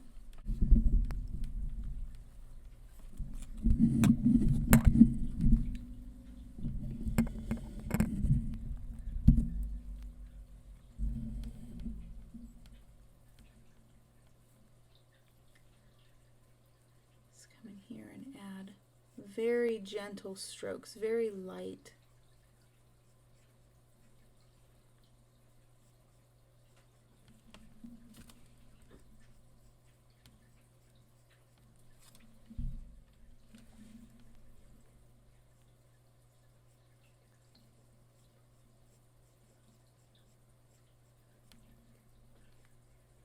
And you got to watch too, because there's sometimes like little tufts, like we can almost see a bit of a tuft right in here on the picture. So we have this darker area in here, and then this kind of turns into a little bit of a tuft because of that darker area.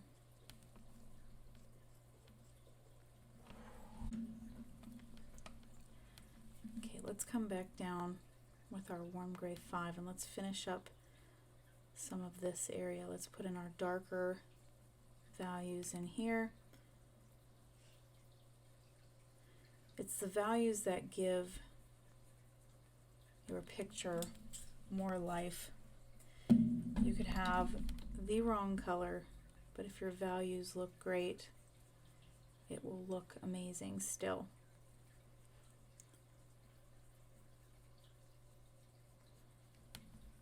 So slowly do some short strokes, and we're adding those bits that we're seeing underneath the fur. So we're working sort of like negatively.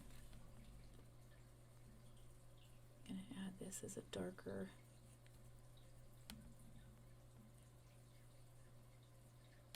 This is a darker area.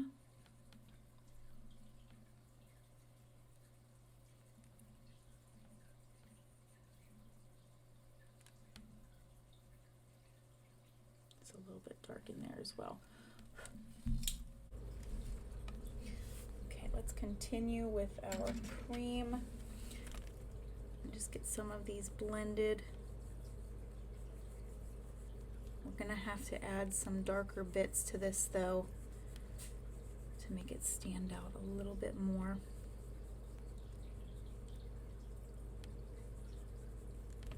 Let's get some, let's do some warm gray 5, just a little bit. Let's kind of bring it in. Let's do warm gray 2 and 5. So my warm gray 2, I'm going to put it in the nostril up in here. Remember, these are kind of curved as well, these little hair bits.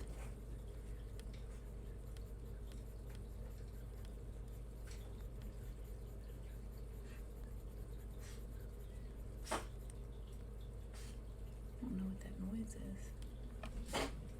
Oh.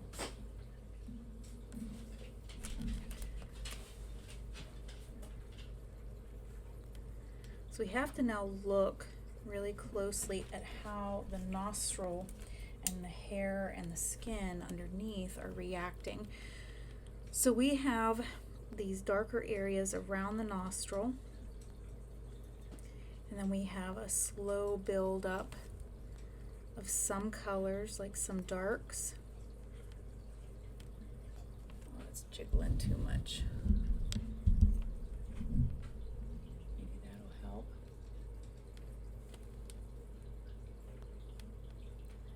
And it needs to come up.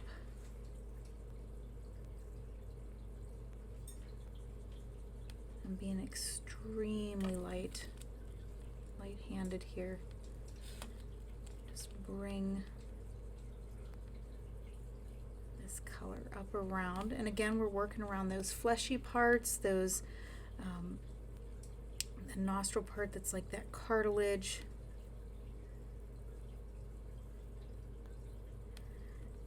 Some color that kind of darker color that sort of comes up around here a little bit more.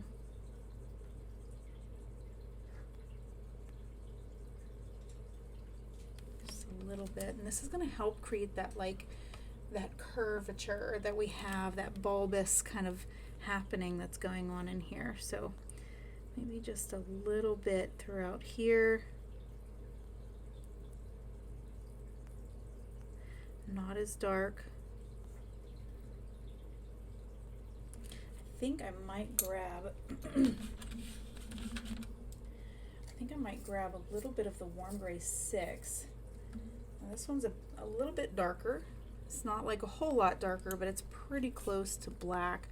But it still has that nice gray feel. So I'm going to bring it in here because I don't want it to be totally blacked out.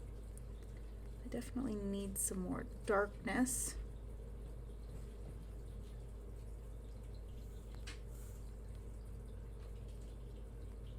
A little bit more value in there.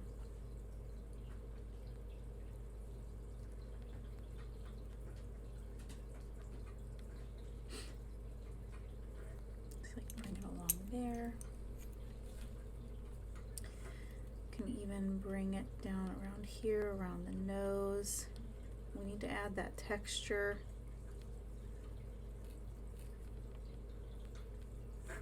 Slowly build those nice little hairs.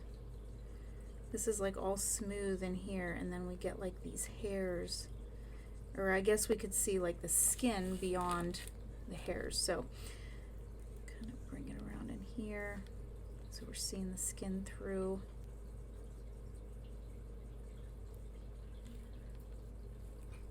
Seeing it through those hairs.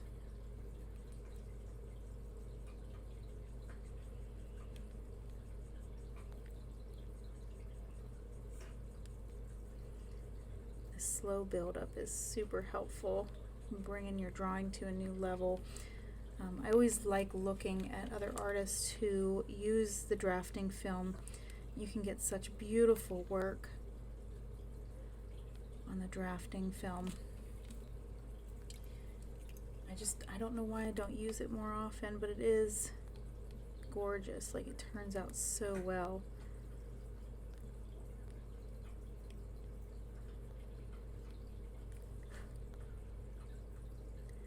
And this goat has so many textures, or I guess this sheep, it's like a goat sheep.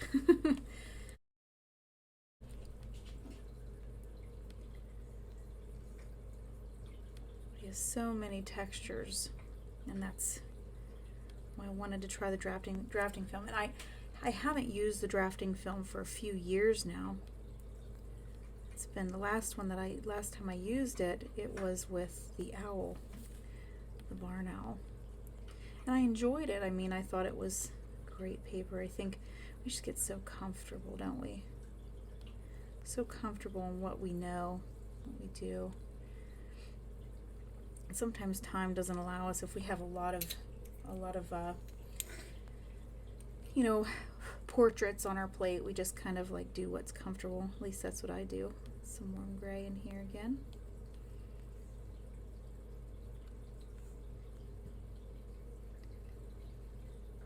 Just bring it up around.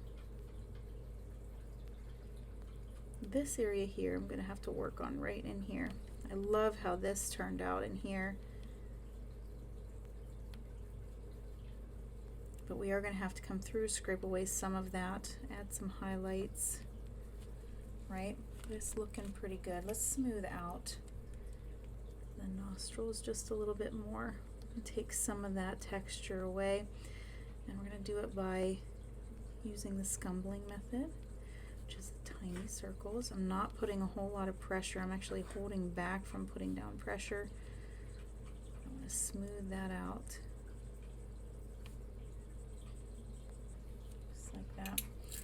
And we'll add a little bit more of the warm gray too. Kind of blend that and smooth it out. My cat is drinking water right beside me. Today's his birthday. He turned 20. Of course, that's like a guess that we have. We had a guess because he was a stray cat.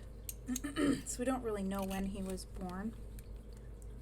When he came to us, he was a kitten, so we kind of guessed that he was born sometime in the winter, springish area 20 years ago.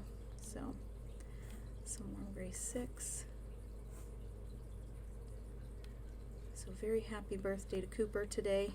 Wish him well. He is 20. He's old. He's doing well for his age. Even the doctors do all of his tests. Some warm gray 5. They do all of his tests and they say everything. He's not having any kind of trouble with like eating. I mean, we had to have his teeth removed, some of them anyway. A little bit of raw umber here, just a few teeth, and it's because they were like causing him some pain and discomfort, and it fixed it, and he eats really well. He's 15.5 pounds. And he's doing great. He enjoys going outside. He's a good kitty. A little bit of warm gray 6. Gonna bring it up here. A little bit more darkness. A little bit of warm gray 5. Just gonna fill in just a little bit. I want to keep that darkness, but I want those shapes to stay. It's looking so rich in there. Well, let's do right here. Remember, we had that drawn. It's very subtle. It's like a lighter grayish tone that comes up through here in the nose. And we'll bring it down like this. Okay, and that is looking great. Let's see, what else can we do? Let's work a little bit on the opposite side. Use my warm gray 5. I'm going to come over here.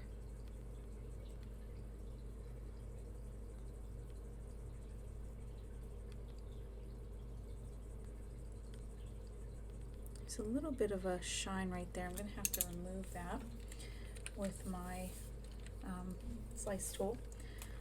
So I'm just going to go along the edge and scrape away some of that. Whoops.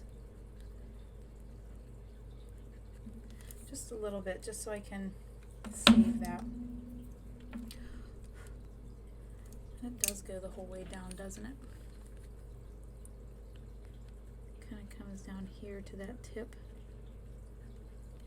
and then up like in here. Okay, so I'm going to avoid that area. I'm going to darken around it and give it a nice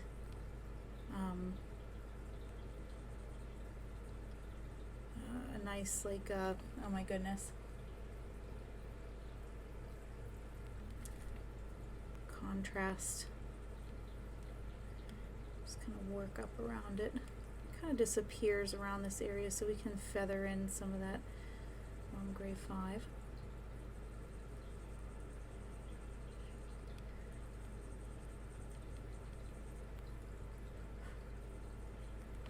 And then get some warm gray 2 going up in here.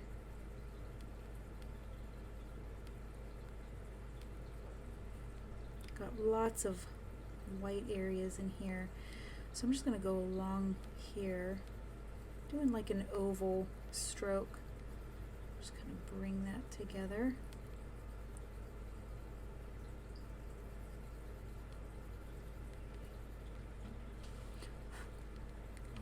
Okay, it seems that we have enough of the cream in here, a little bit of cream.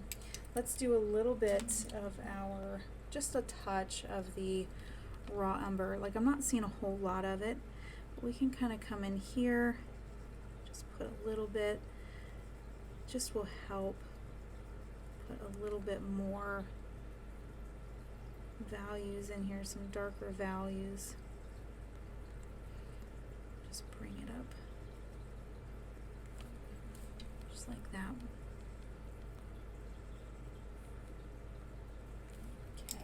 And then we're going to do some warm gray 5 again. And I know it's not very dark on this side, but what we're going to do is we're going to do a little bit of that negative work. And just like we did up here at the eye, we're going to scratch away those whiter areas. That way these shine through.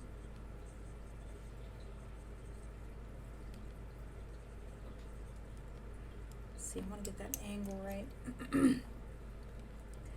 gotta get that angle.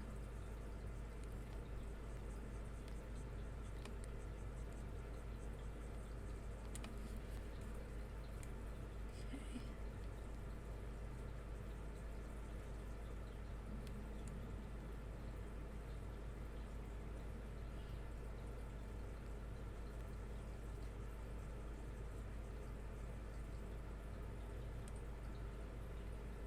Let's kind of bring this, separate just a little bit more.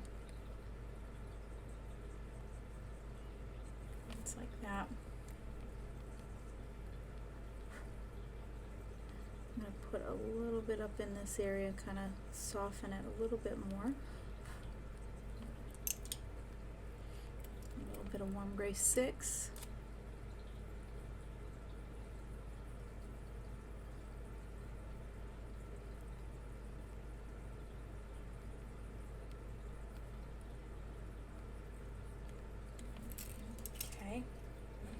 Let's scrape away some of those hairs. So on the nose here, we're going to kind of work like this way.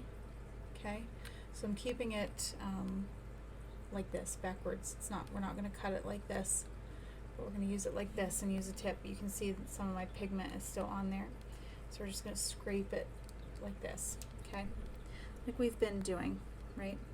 So in and follow the direction of the fur.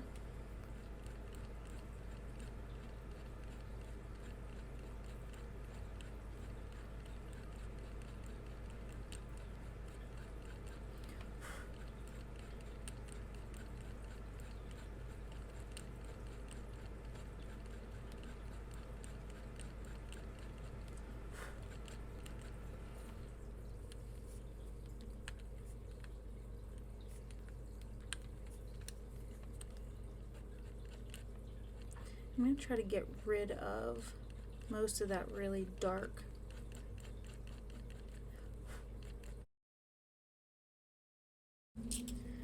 Let's do a little bit more of our cream. Just kind of bring it into these areas that we scraped away a little bit.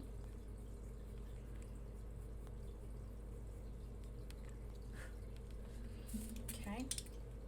And I think we need to work a little bit more. Obviously, we need to come up this way, work some more on the lips.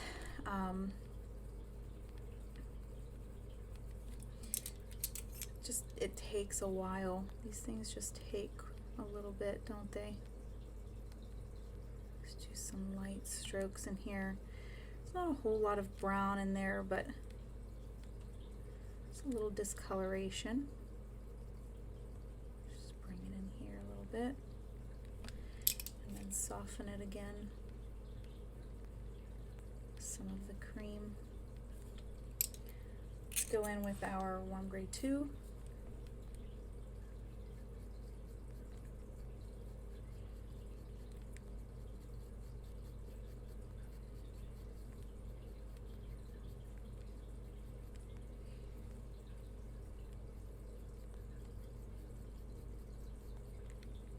It's going to be a little bit darker on the edge of the lip down here because it is shadowed. Where's my eraser? So let's sort of take that out a little bit.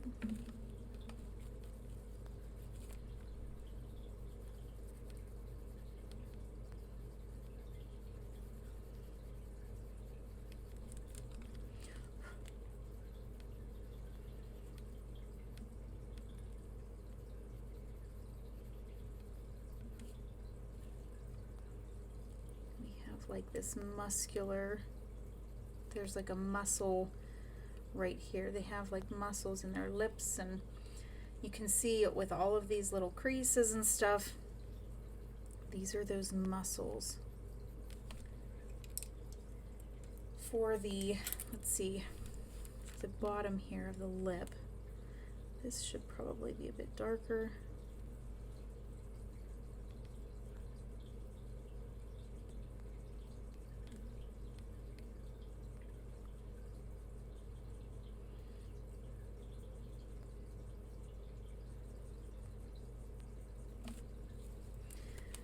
We're going to kind of just go along the edge here. So if you look at your reference photo, there's like this edge that kind of the light hits and then it curls under.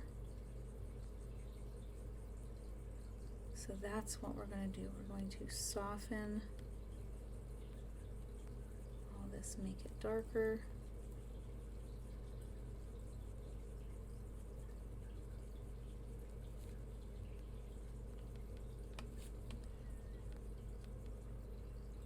And it goes up to the lip.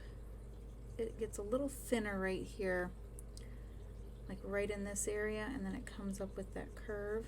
So we'll just kind of put a few little strokes there to save that spot. Just kind of work our way like this. And let's see. This, we have that crease that comes in here, and then it kind of folds out.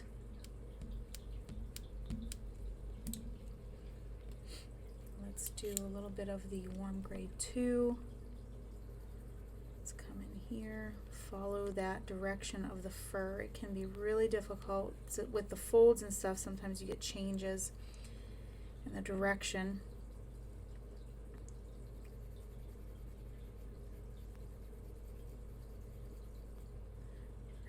This way.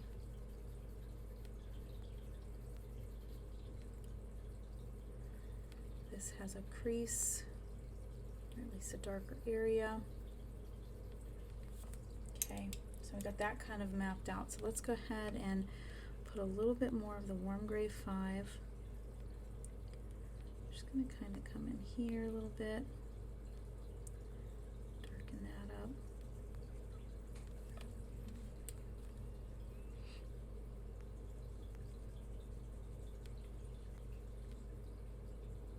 Look at this area too, to darken it up a little bit as well. Right in here.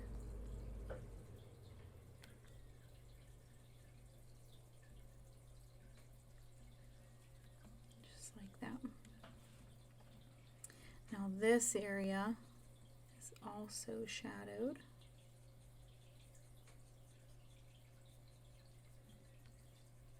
Just like that.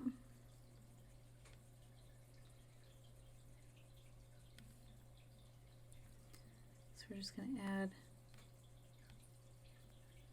a little bit of shadows here.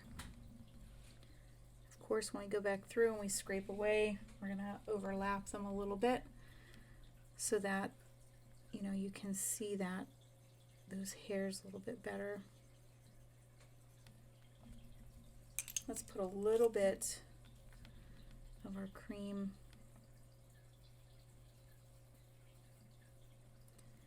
in here.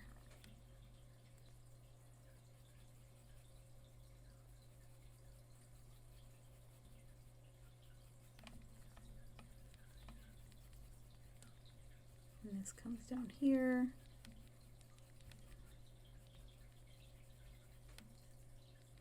We're also going to add a little bit of that raw umber.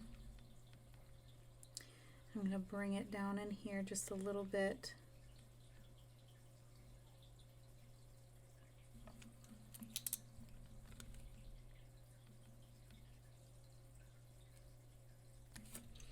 And then I think I'm also going to use some of my Van Dyke Brown. I'm going to tone down some of that raw umber because with the cream it looks, with the raw umber and the cream together, it kind of gives it this orangey look. So we're going to tone it down and kind of bring it to more of a brownish yellow. Let's add it into these areas.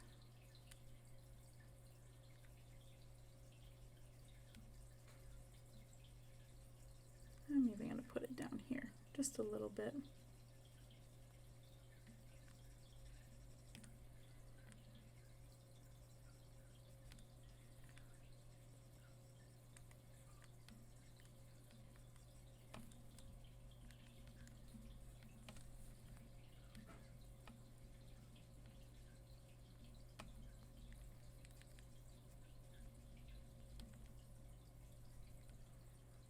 Maybe put a little up here.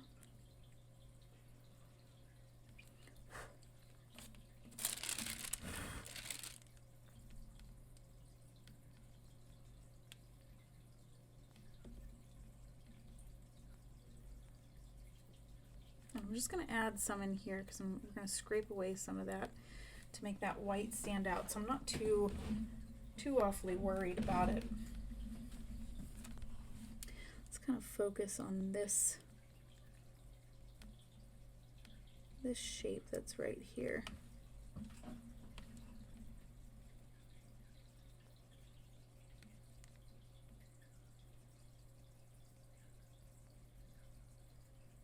To be a little darker right there. I'm going to use my Warm Gray 6. Just kind of sketch in a little bit of a shadow there. Bring it kind of in here and up.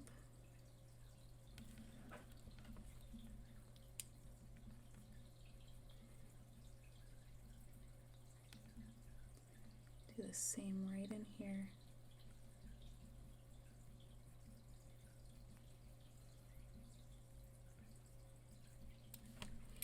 And I'm going to soften everything with some more Warm Gray too.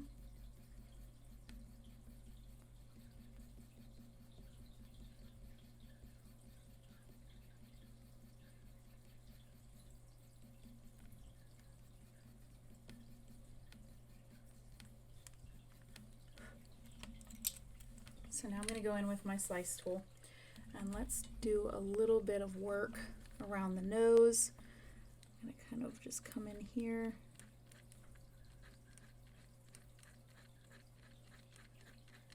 And just pull those bright white hairs back out.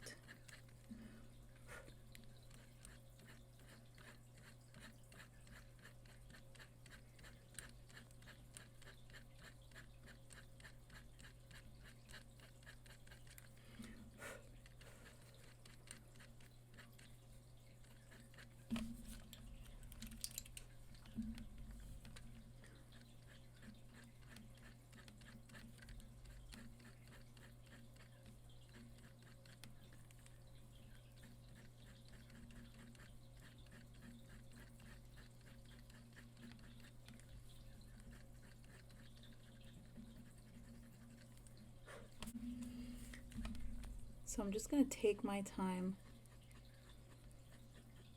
and work on pulling some of these hairs, making them go the direction that I want to.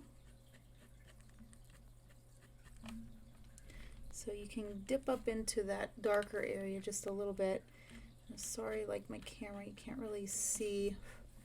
I'm like scraping like up in here and pulling some of those hairs down.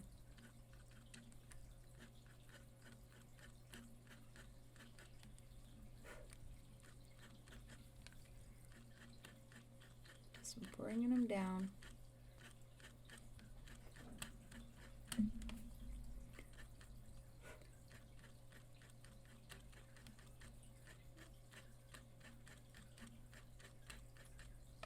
I have to keep looking at the reference photo. I want to make sure that I'm getting the hair in the right direction. We might have like a tiny bit of blue like right in his upper lip.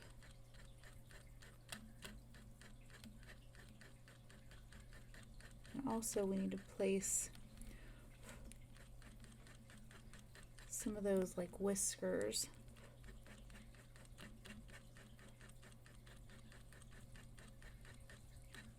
So especially with this, I'm not digging at the paper either. I am just scraping away some of these strokes, and I'm revealing white, but then it's also leaving some of that pigment behind, which is giving it a nice hue.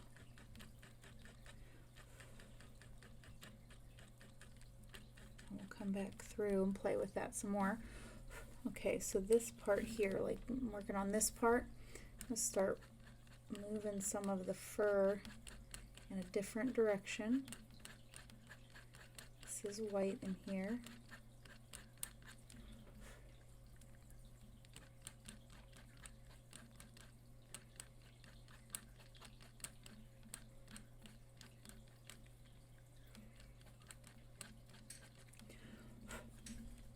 And then we're going to work over top of it again. So it's all just like this push-pull kind of deal, just kind of working around different things.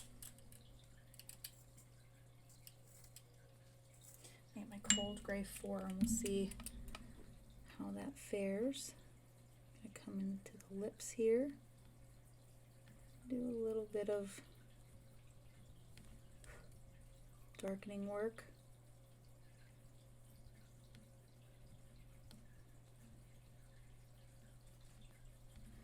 I'm going to grab a little bit.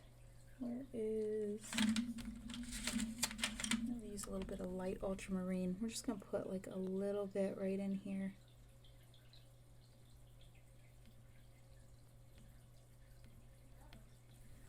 That looks good. I like that. Just that little bit of light blue.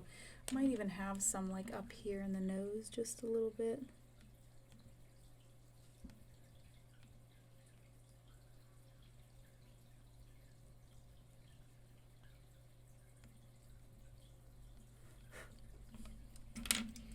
Just a touch, right? Some cold gray 4.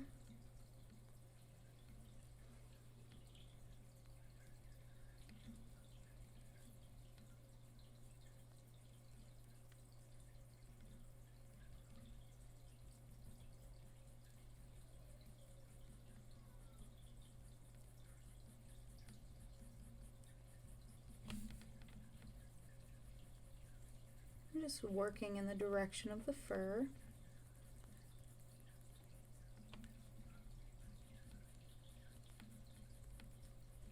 Toning down some of that yellow.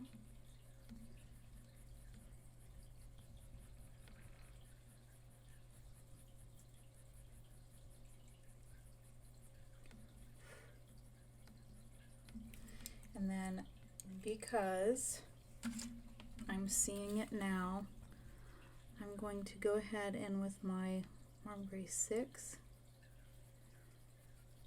I'm going to darken the underside of this lip because we're going to have, it's It's going to be a lot darker anyway, one.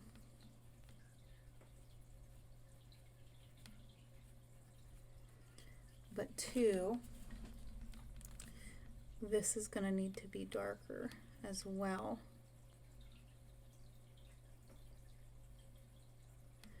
So we're just going to kind of feather back and forth, darkening up that lip, the edge of that lip. The one thing that you'll see is like on the edge down here, we have a little bit of a reflection. So I'm going to take away a little bit more, just a little bit. This is only like this rounded part.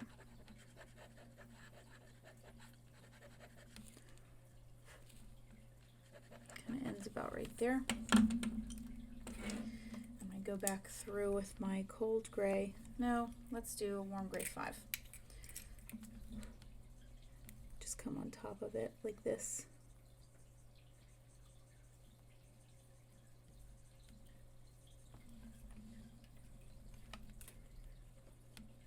And below it. Some more warm gray 6.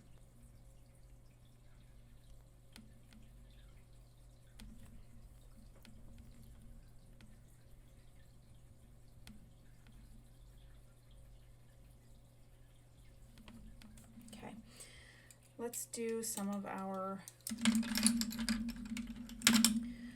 those whiskery dots in there. So make sure you have a sharp pencil. I'm going to use my warm gray 5. And you can put a couple over here, like that. And then over here, there doesn't really seem to be like, you know how cats, they have like lines that kind of, and dogs, they kind of have lines that go, you know, horizontal and kind of line up with their face. This is kind of just like in a cluster right here. So we can kind of, I don't really see much of a pattern, but we can come in, just sort of add your cluster.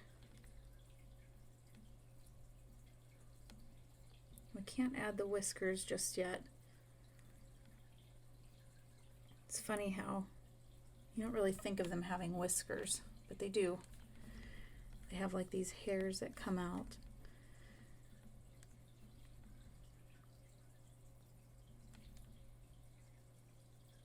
And I would add them and then kind of like soften those edges, kind of pull them down and around a little bit, just so they don't look like spots, almost like an afterthought. But then around them, let's go around them a little bit. Kind of brighten around them just a little bit.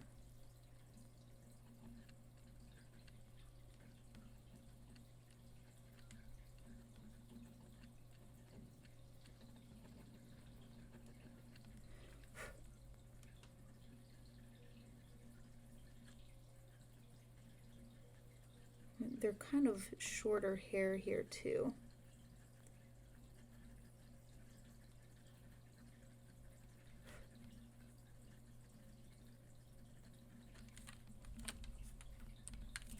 It's a bit whiter as well. I think I'm going to go in with my white a little bit. White doesn't work too well on this paper, but we can add some.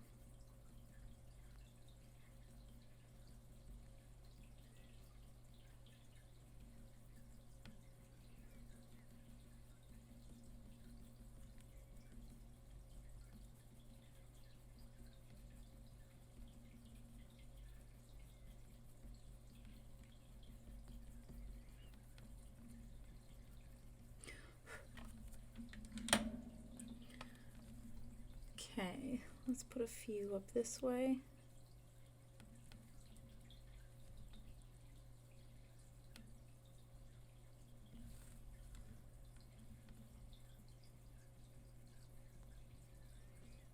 And still we're just working on getting some of those deeper colors in here. I wish I had a brown. Let's see. Let's use some luminance. I'm going to put a little luminance, the brown ochre 10%. I'm like sitting there thinking, I wish I had a brown that was just a little bit lighter than this. And it's like, well, we've got the luminance. So I think, sorry, I hit my microphone. And I do have one. So we can kind of jump into that. This might be a better fit anyway, but if you don't have this, it's okay to continue to use your cream and your raw umber. So I think this will be a better fit.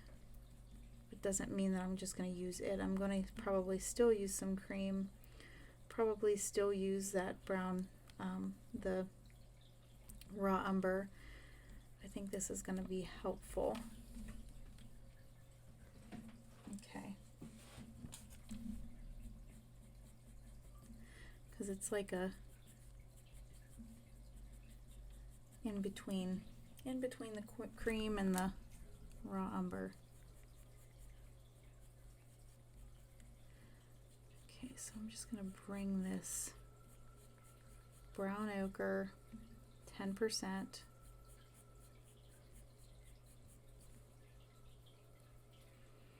There's kind of like a bit of a hard shadow line right in here, like that.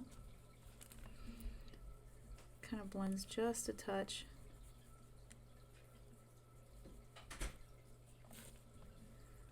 And then we'll bring it up this way. It almost looks peachy, doesn't it?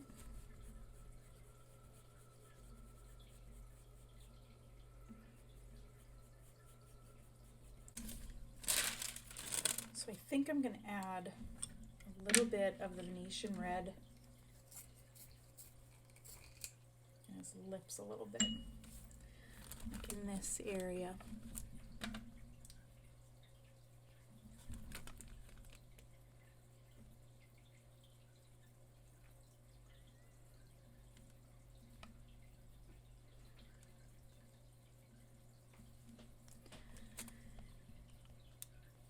Like right in here. And then use my luminance and we'll kind of soften it.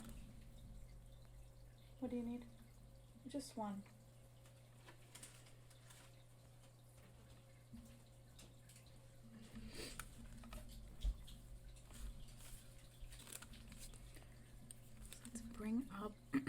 Let's bring up this color in the nose. Bring in here too.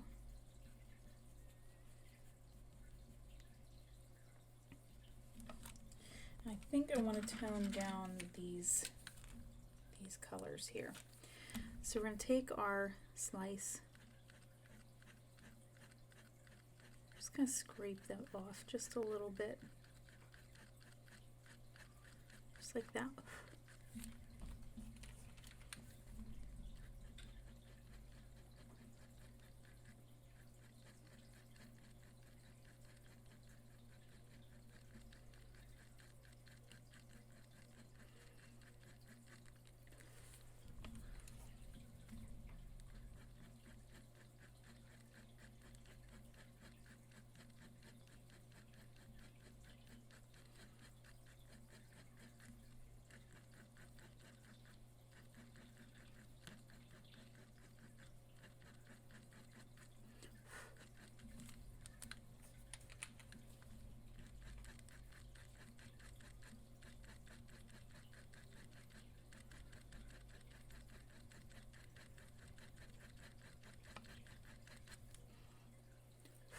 I'm like looking to see where the white is coming through.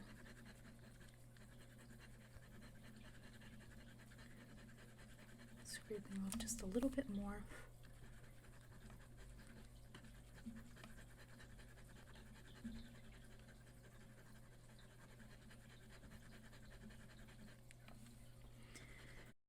It's almost like reverse drawing.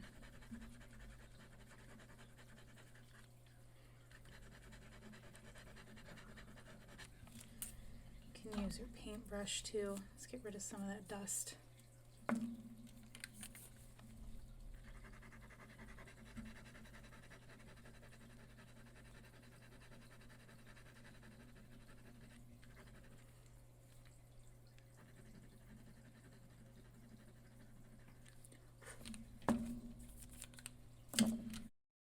That's right. Our Cold Gray 4. I'm going to use some Cold Gray 4. Come back through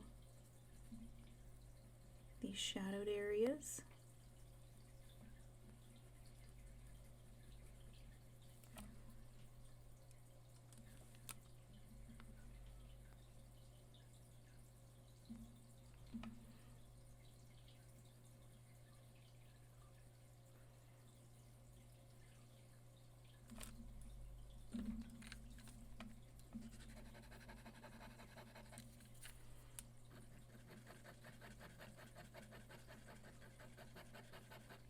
I'll just shorten this one just a little bit. It's a little bit too long. Gotta get that shape right.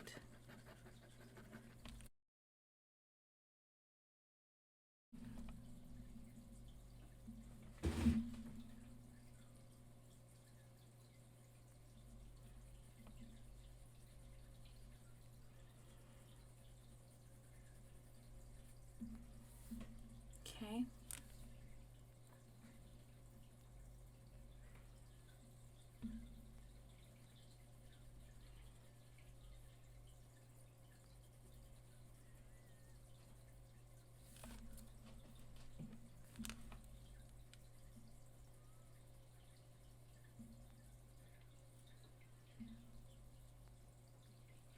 And this one comes up still.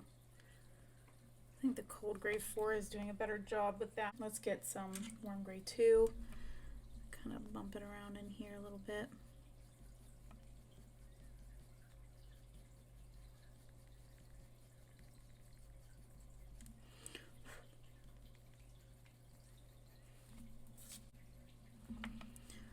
Just a touch of Warm Gray 5. Just very light.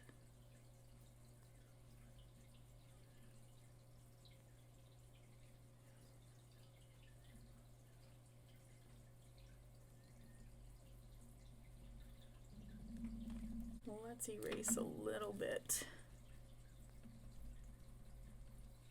Just going to erase a little bit more of that graphite there. Still put some Cold Gray 4 here. Why is that shaking so much? I don't understand it.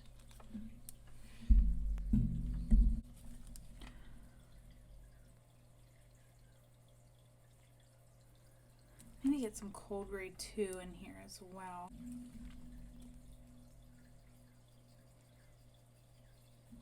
And that looks good.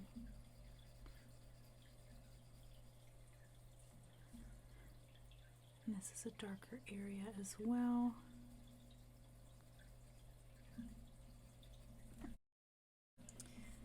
I'm going to put a little bit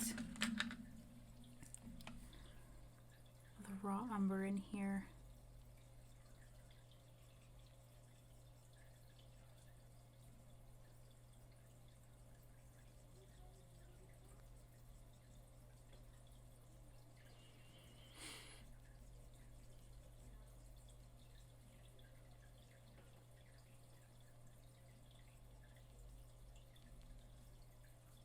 And just kind of follow around. Let's go ahead and add just a little bit more. There's some in here.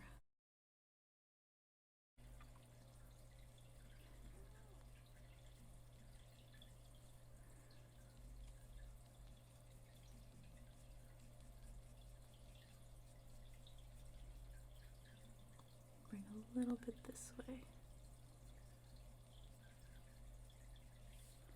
And what's nice about this is you're still able to see some of those scratchings that you did with the slice tool.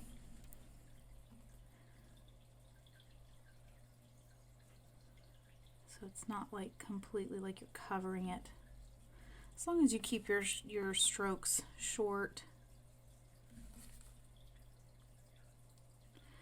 do a little bit of some scumbling in here, very lightly though.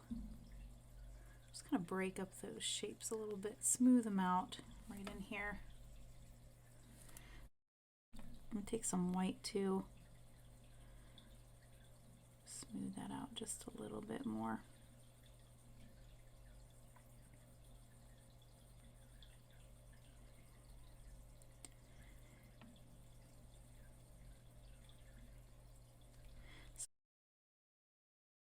A couple of really bright highlights here. So we've got one right at the tip of the nose, like right there. So I'm just going to scratch away a little bit of a circle here.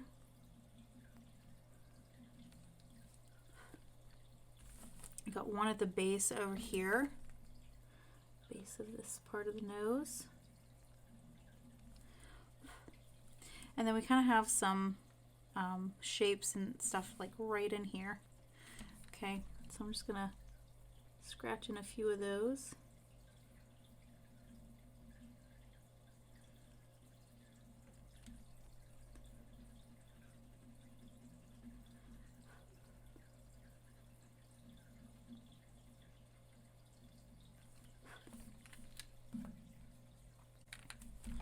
I have a few on this side.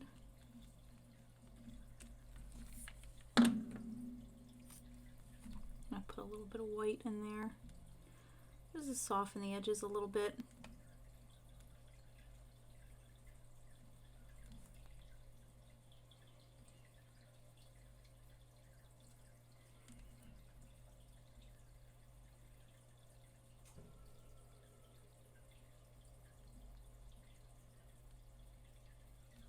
Okay.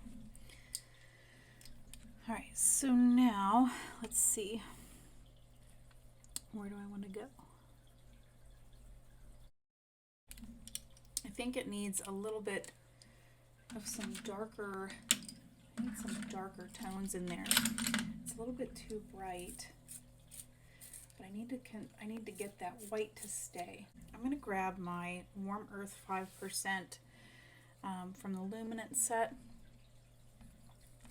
I think I'm going to work on that, just like bring it in here a little bit.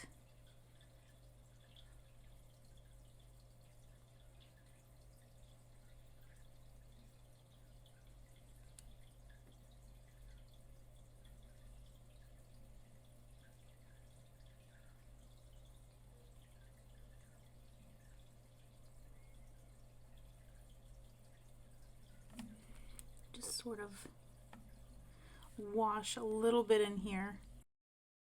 I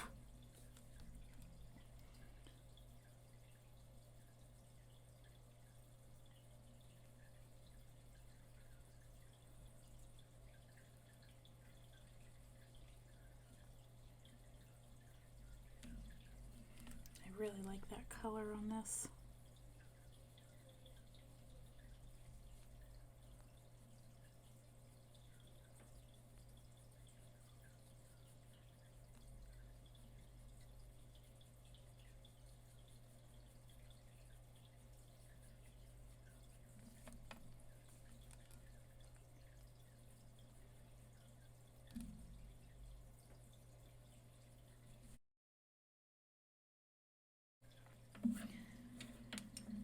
Let's add, I wish there was like a in-between here. Not finding the in-between that I want. So warm gray or cold gray 4 again, it's going to be our closest.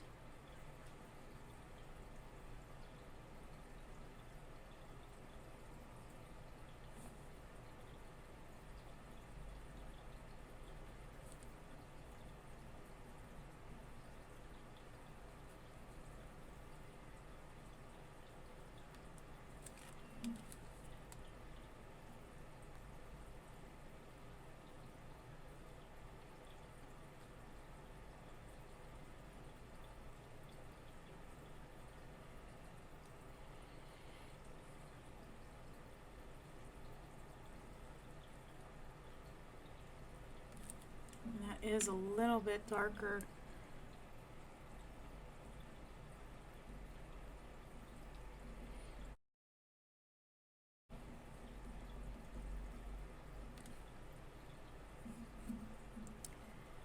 Let's just bring that cold gray 4 to this area.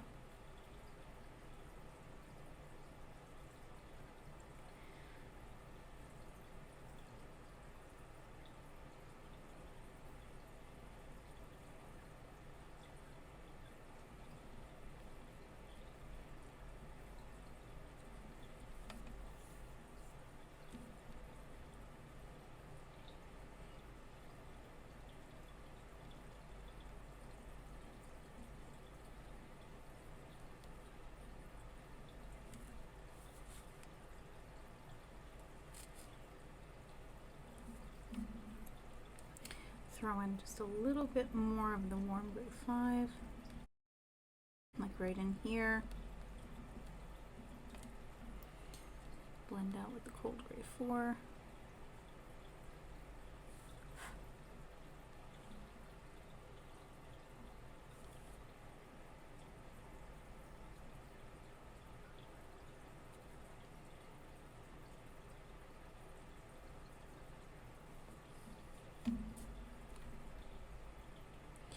I'm just going to put a little bit across these lighter areas so it doesn't look empty.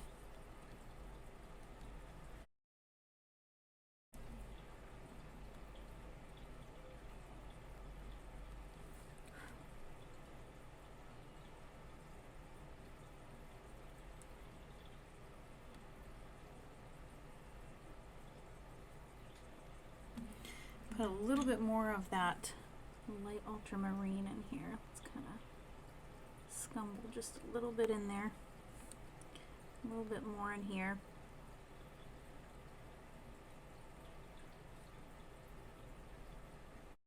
Oh, I love that blue in there. It just looks so good. A little bit of some Venetian red. Let's tone down that orange just a little bit.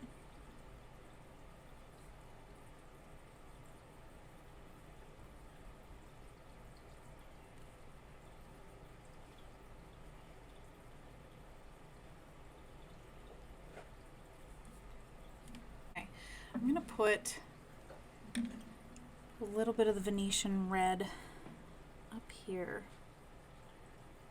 We have that warm earth 5%. Just going to bring it up in here a little bit.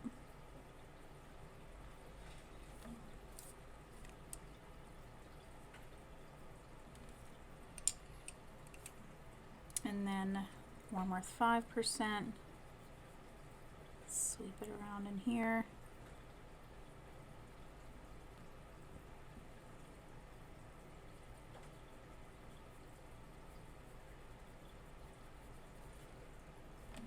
And then let's get our brown ochre 10%.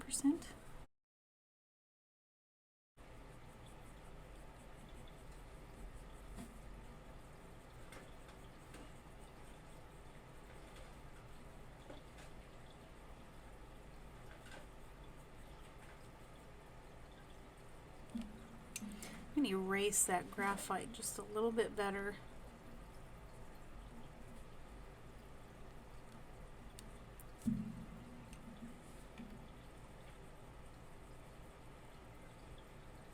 So instead of using like going straight to that line and stopping, what I want you to do is kind of come to the edge of it and kind of bring it like this, okay?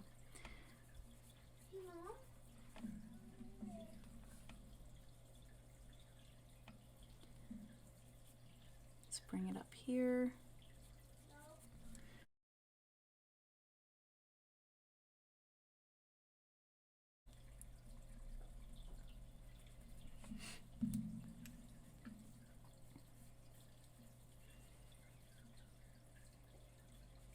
So the direction of the hair is going to start to change. So instead of it kind of going like this, it's going to do that, but you're going to have some that kind of are a little bit straighter up the bridge of the nose. So we're going to have some kind of going this way, some kind of going this way. And we've got a harder turn right here because of the eye. Okay, so here it kind of turns this way a little bit harder. Let's put a little bit of a darker area here. We've got some warm earth 5%. Just bring it in here.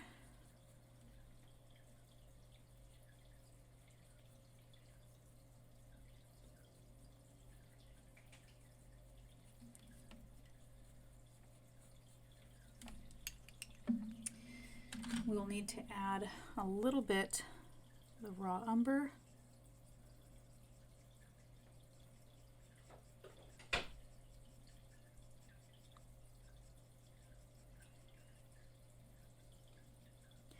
And we're going to have to tone down that color because we have more of a flat color. So let's use a little bit more, or let's use a little bit of our Van Dyke brown in there. Flatten out that color just a little bit. Bring it into a darker brown.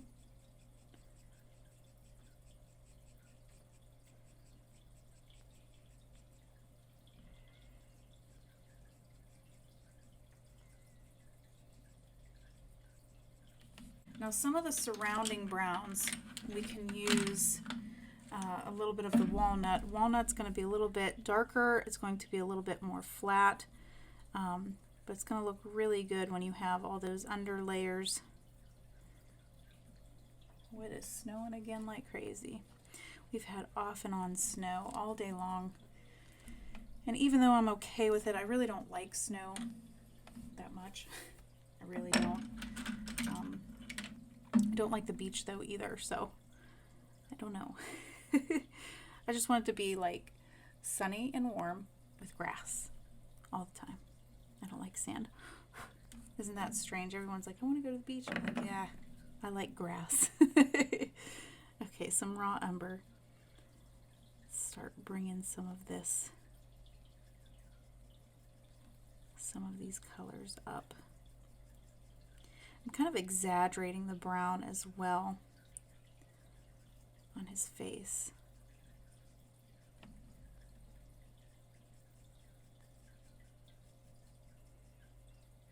Okay. I'm okay with the exaggeration because we can always go back and take out some. We want to get that nice texture of fur. So when we get closer to here, it's a lot brighter, but it's also a lot smoother. So let's go ahead and let's add it on this side as well. Just going to take a little bit.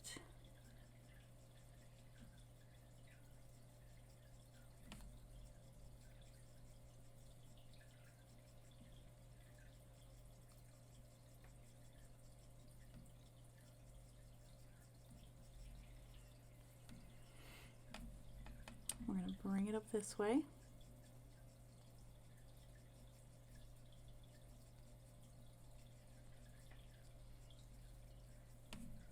Okay, so it's starting to kind of come together.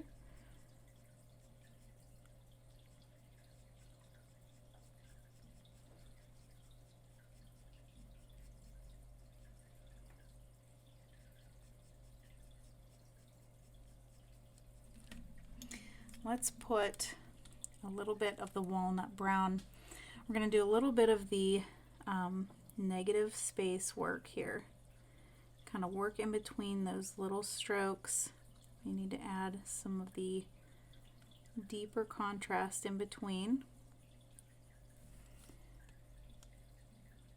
It kind of just follows this line here. It's not like throughout the whole bit, but we'll need to put some grays in here to darken it up a little bit. Not the brown, it's going to be a little bit too dark if we do that.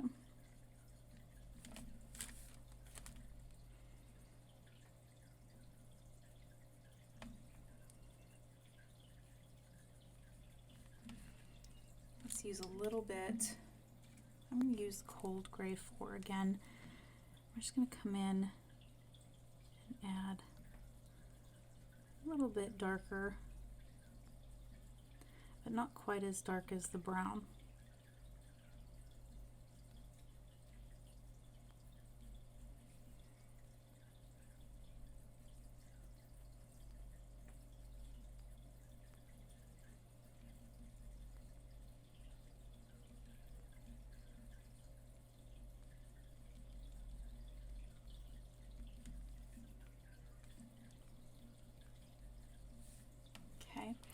I'll even do it on this side. And then I think we're going to have to work on this nostril just a little bit more.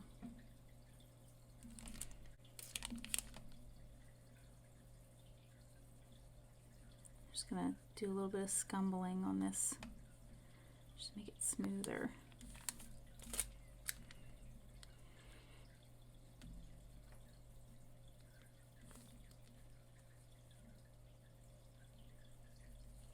Okay, now let's use a little bit more of our walnut. I'm going to come in on this side, just kind of add a little bit, some darker values.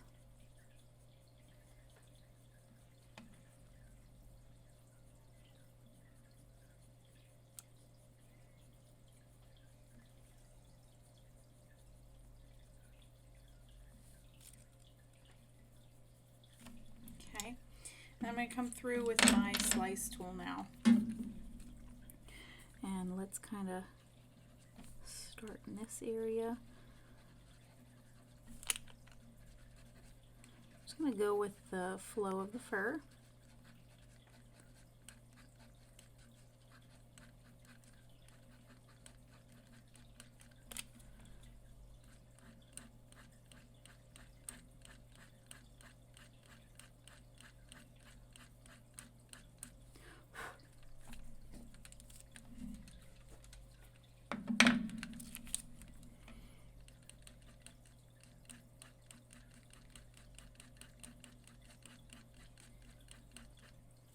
And then bring it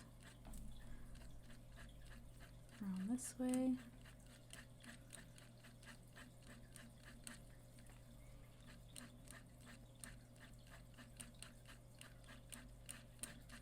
Now the strokes are going to be slightly longer and they're curved.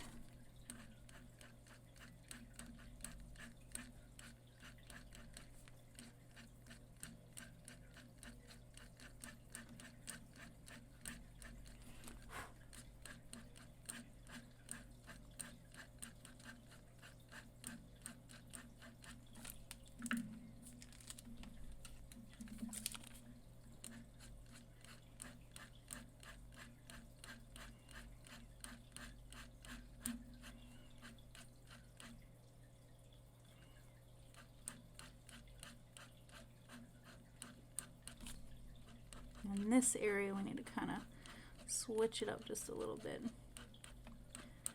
Hair kind of goes up.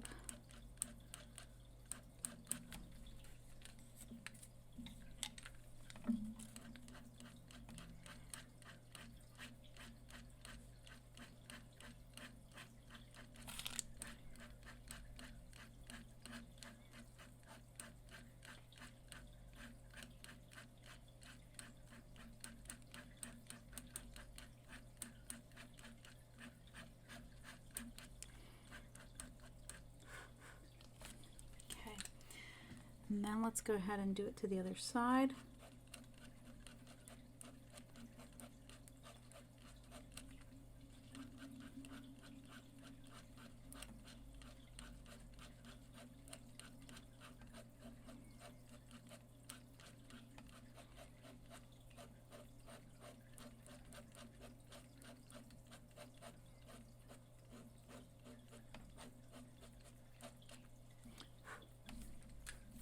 Okay, so now let's kind of focus on a few more of those darker colors. So let's get out our Van Dyke, and I kind of want to come in here a little bit and do a little bit more. Just kind of play a little bit. Bring it into these areas that we've scraped away. Okay, and we're sort of just walking through those negative areas. Okay, not so much focusing on the strokes where we took, you know, the pigment off. Kind of just walking through and adding some in-between colors, just sort of darkening up areas. See how it's kind of like pulling out just a little bit of a lump here, kind of forcing it.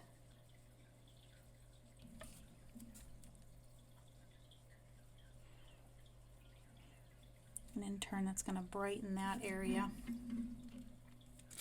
And there's not a whole lot going on in this nostril here. I kind of want to go in and add more to it. Just for fun, you know. Because for me, this is just a fun piece. We've got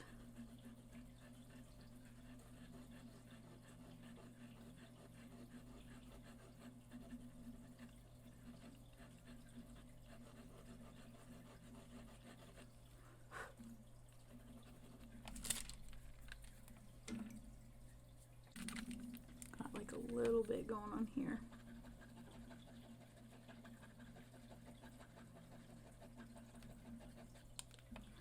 A little bit brighter here.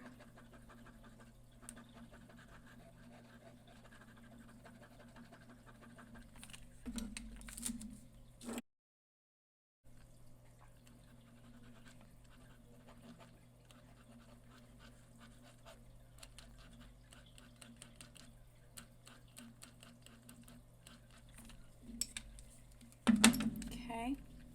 Let's get some cold gray. Might want to put a little bit of blue, light ultramarine. Let's put it right in the tip of the nose over here.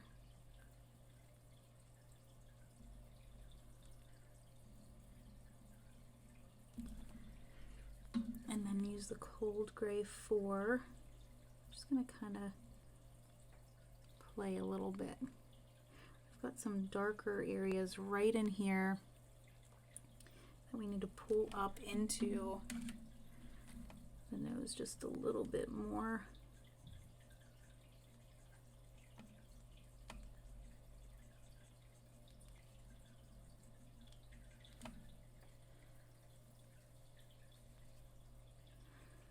This is a good picture, but it's a little bit blurry when you get too close.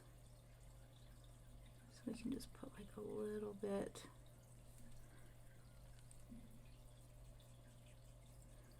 Some shadows in here.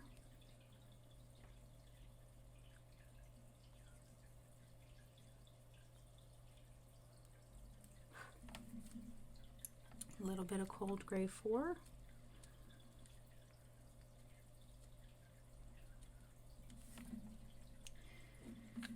And then in this area, let's take off a little bit more pigment. Let's make it a little bit whiter.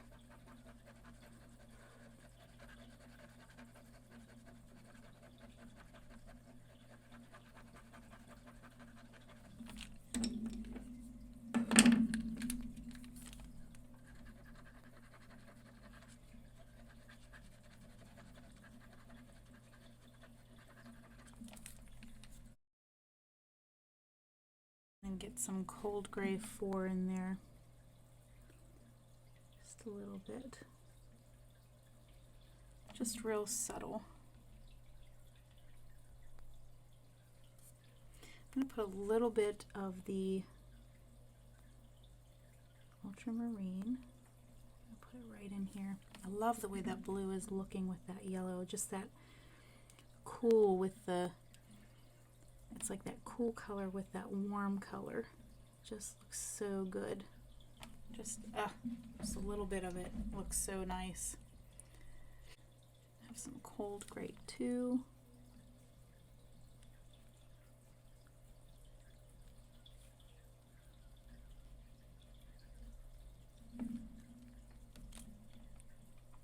Let's put some darker. Let's go a little bit, just a touch darker, like in these little areas. I just want to do a few of them, just like, love how that's contrasting there.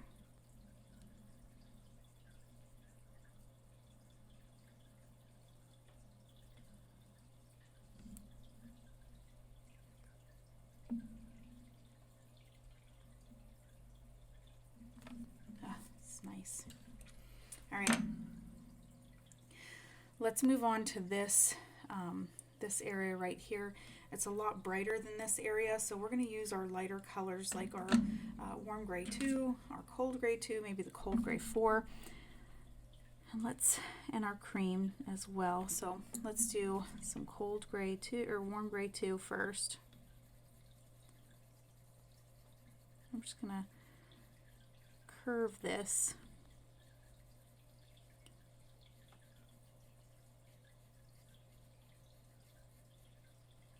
And this is part of its skull. So we have to look to see where it's going to end up at, which up here, this is a darker, like a darker area. So we're just going to bring that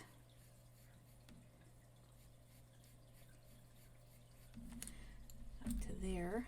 Let's erase those lines.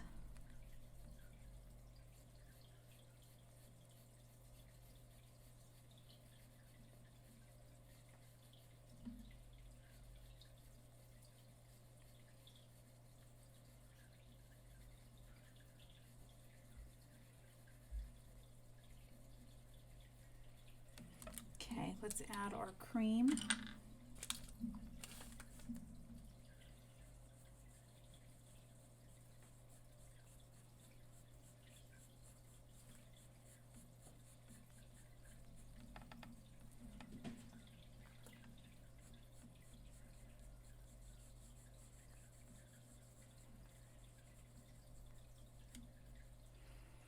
I'm trying to see what this part would be right here.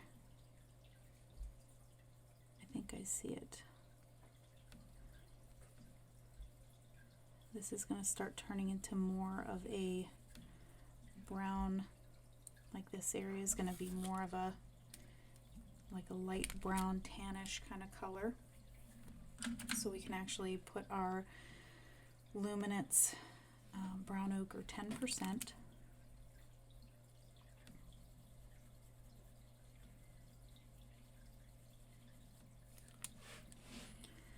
And there is some like shagginess that kind of happens around this area.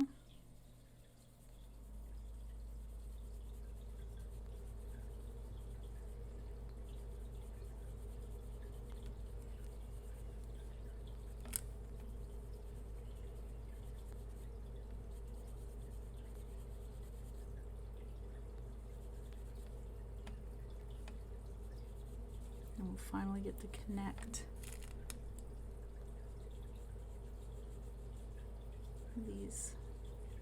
these areas. You see how the fur direction is like changing as well. It kind of comes up this way and then it sort of starbursts up towards those horns. Okay.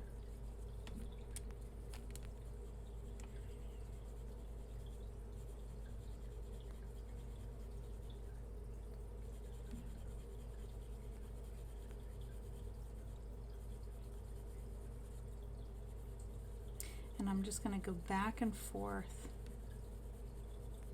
just working this in. It's kind of shaggy, so I'm not like really like trying to do each stroke one at a time. So we're just kind of going back and forth, just like this.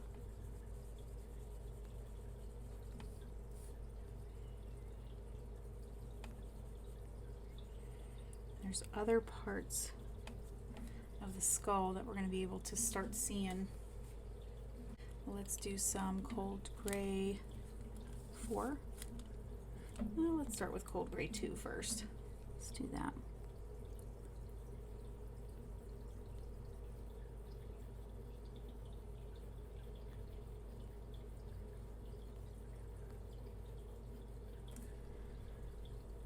Want to keep that roundness that's happening right in here, because that's where that skull happens. It kind of rounds down into the cheek and the face, and we want to keep that round feeling around that skull.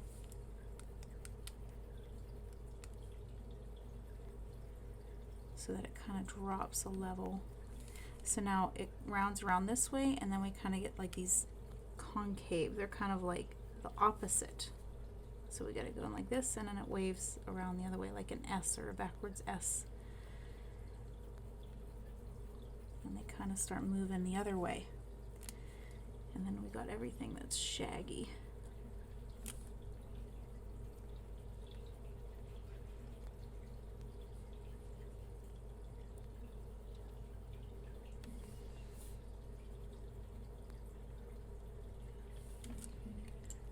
Not seeing any blue in that, unfortunately. I like that color.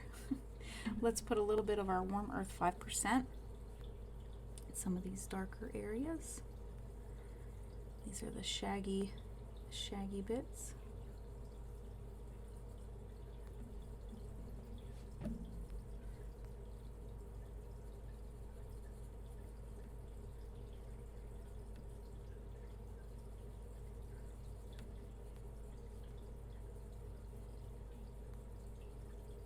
And we're just going to bring it down. It goes a little bit past this, so we'll bring it down to about here.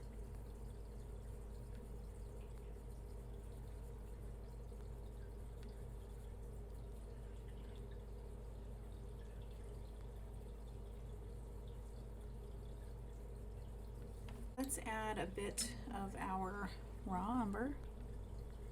Just bring it in here.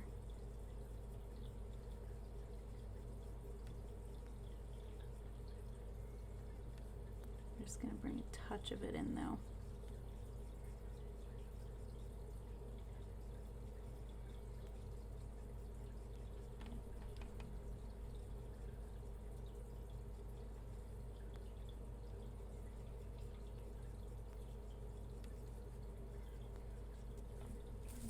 Okay. And we need some darker brown. Let's use our Van Dyke. We're going to bring it in.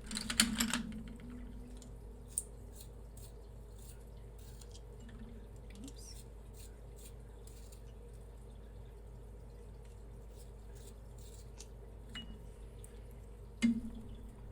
Right in here.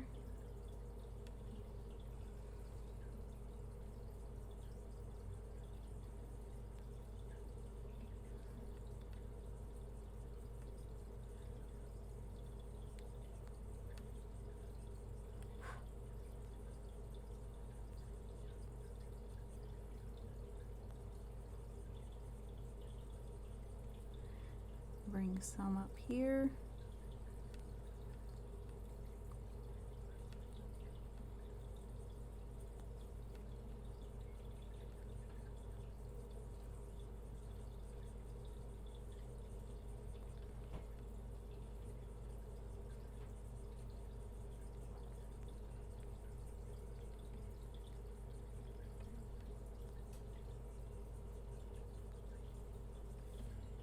And then even bring just a little bit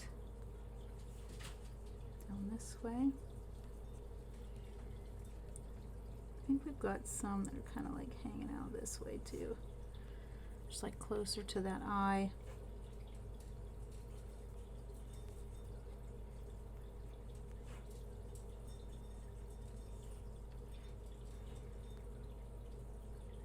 There's a lot going on in there. Okay, let's get our, I'm just going to do a little bit of the warm gray 5 here. Just kind of bring it into some of these areas. Do a little bit of the negative work here.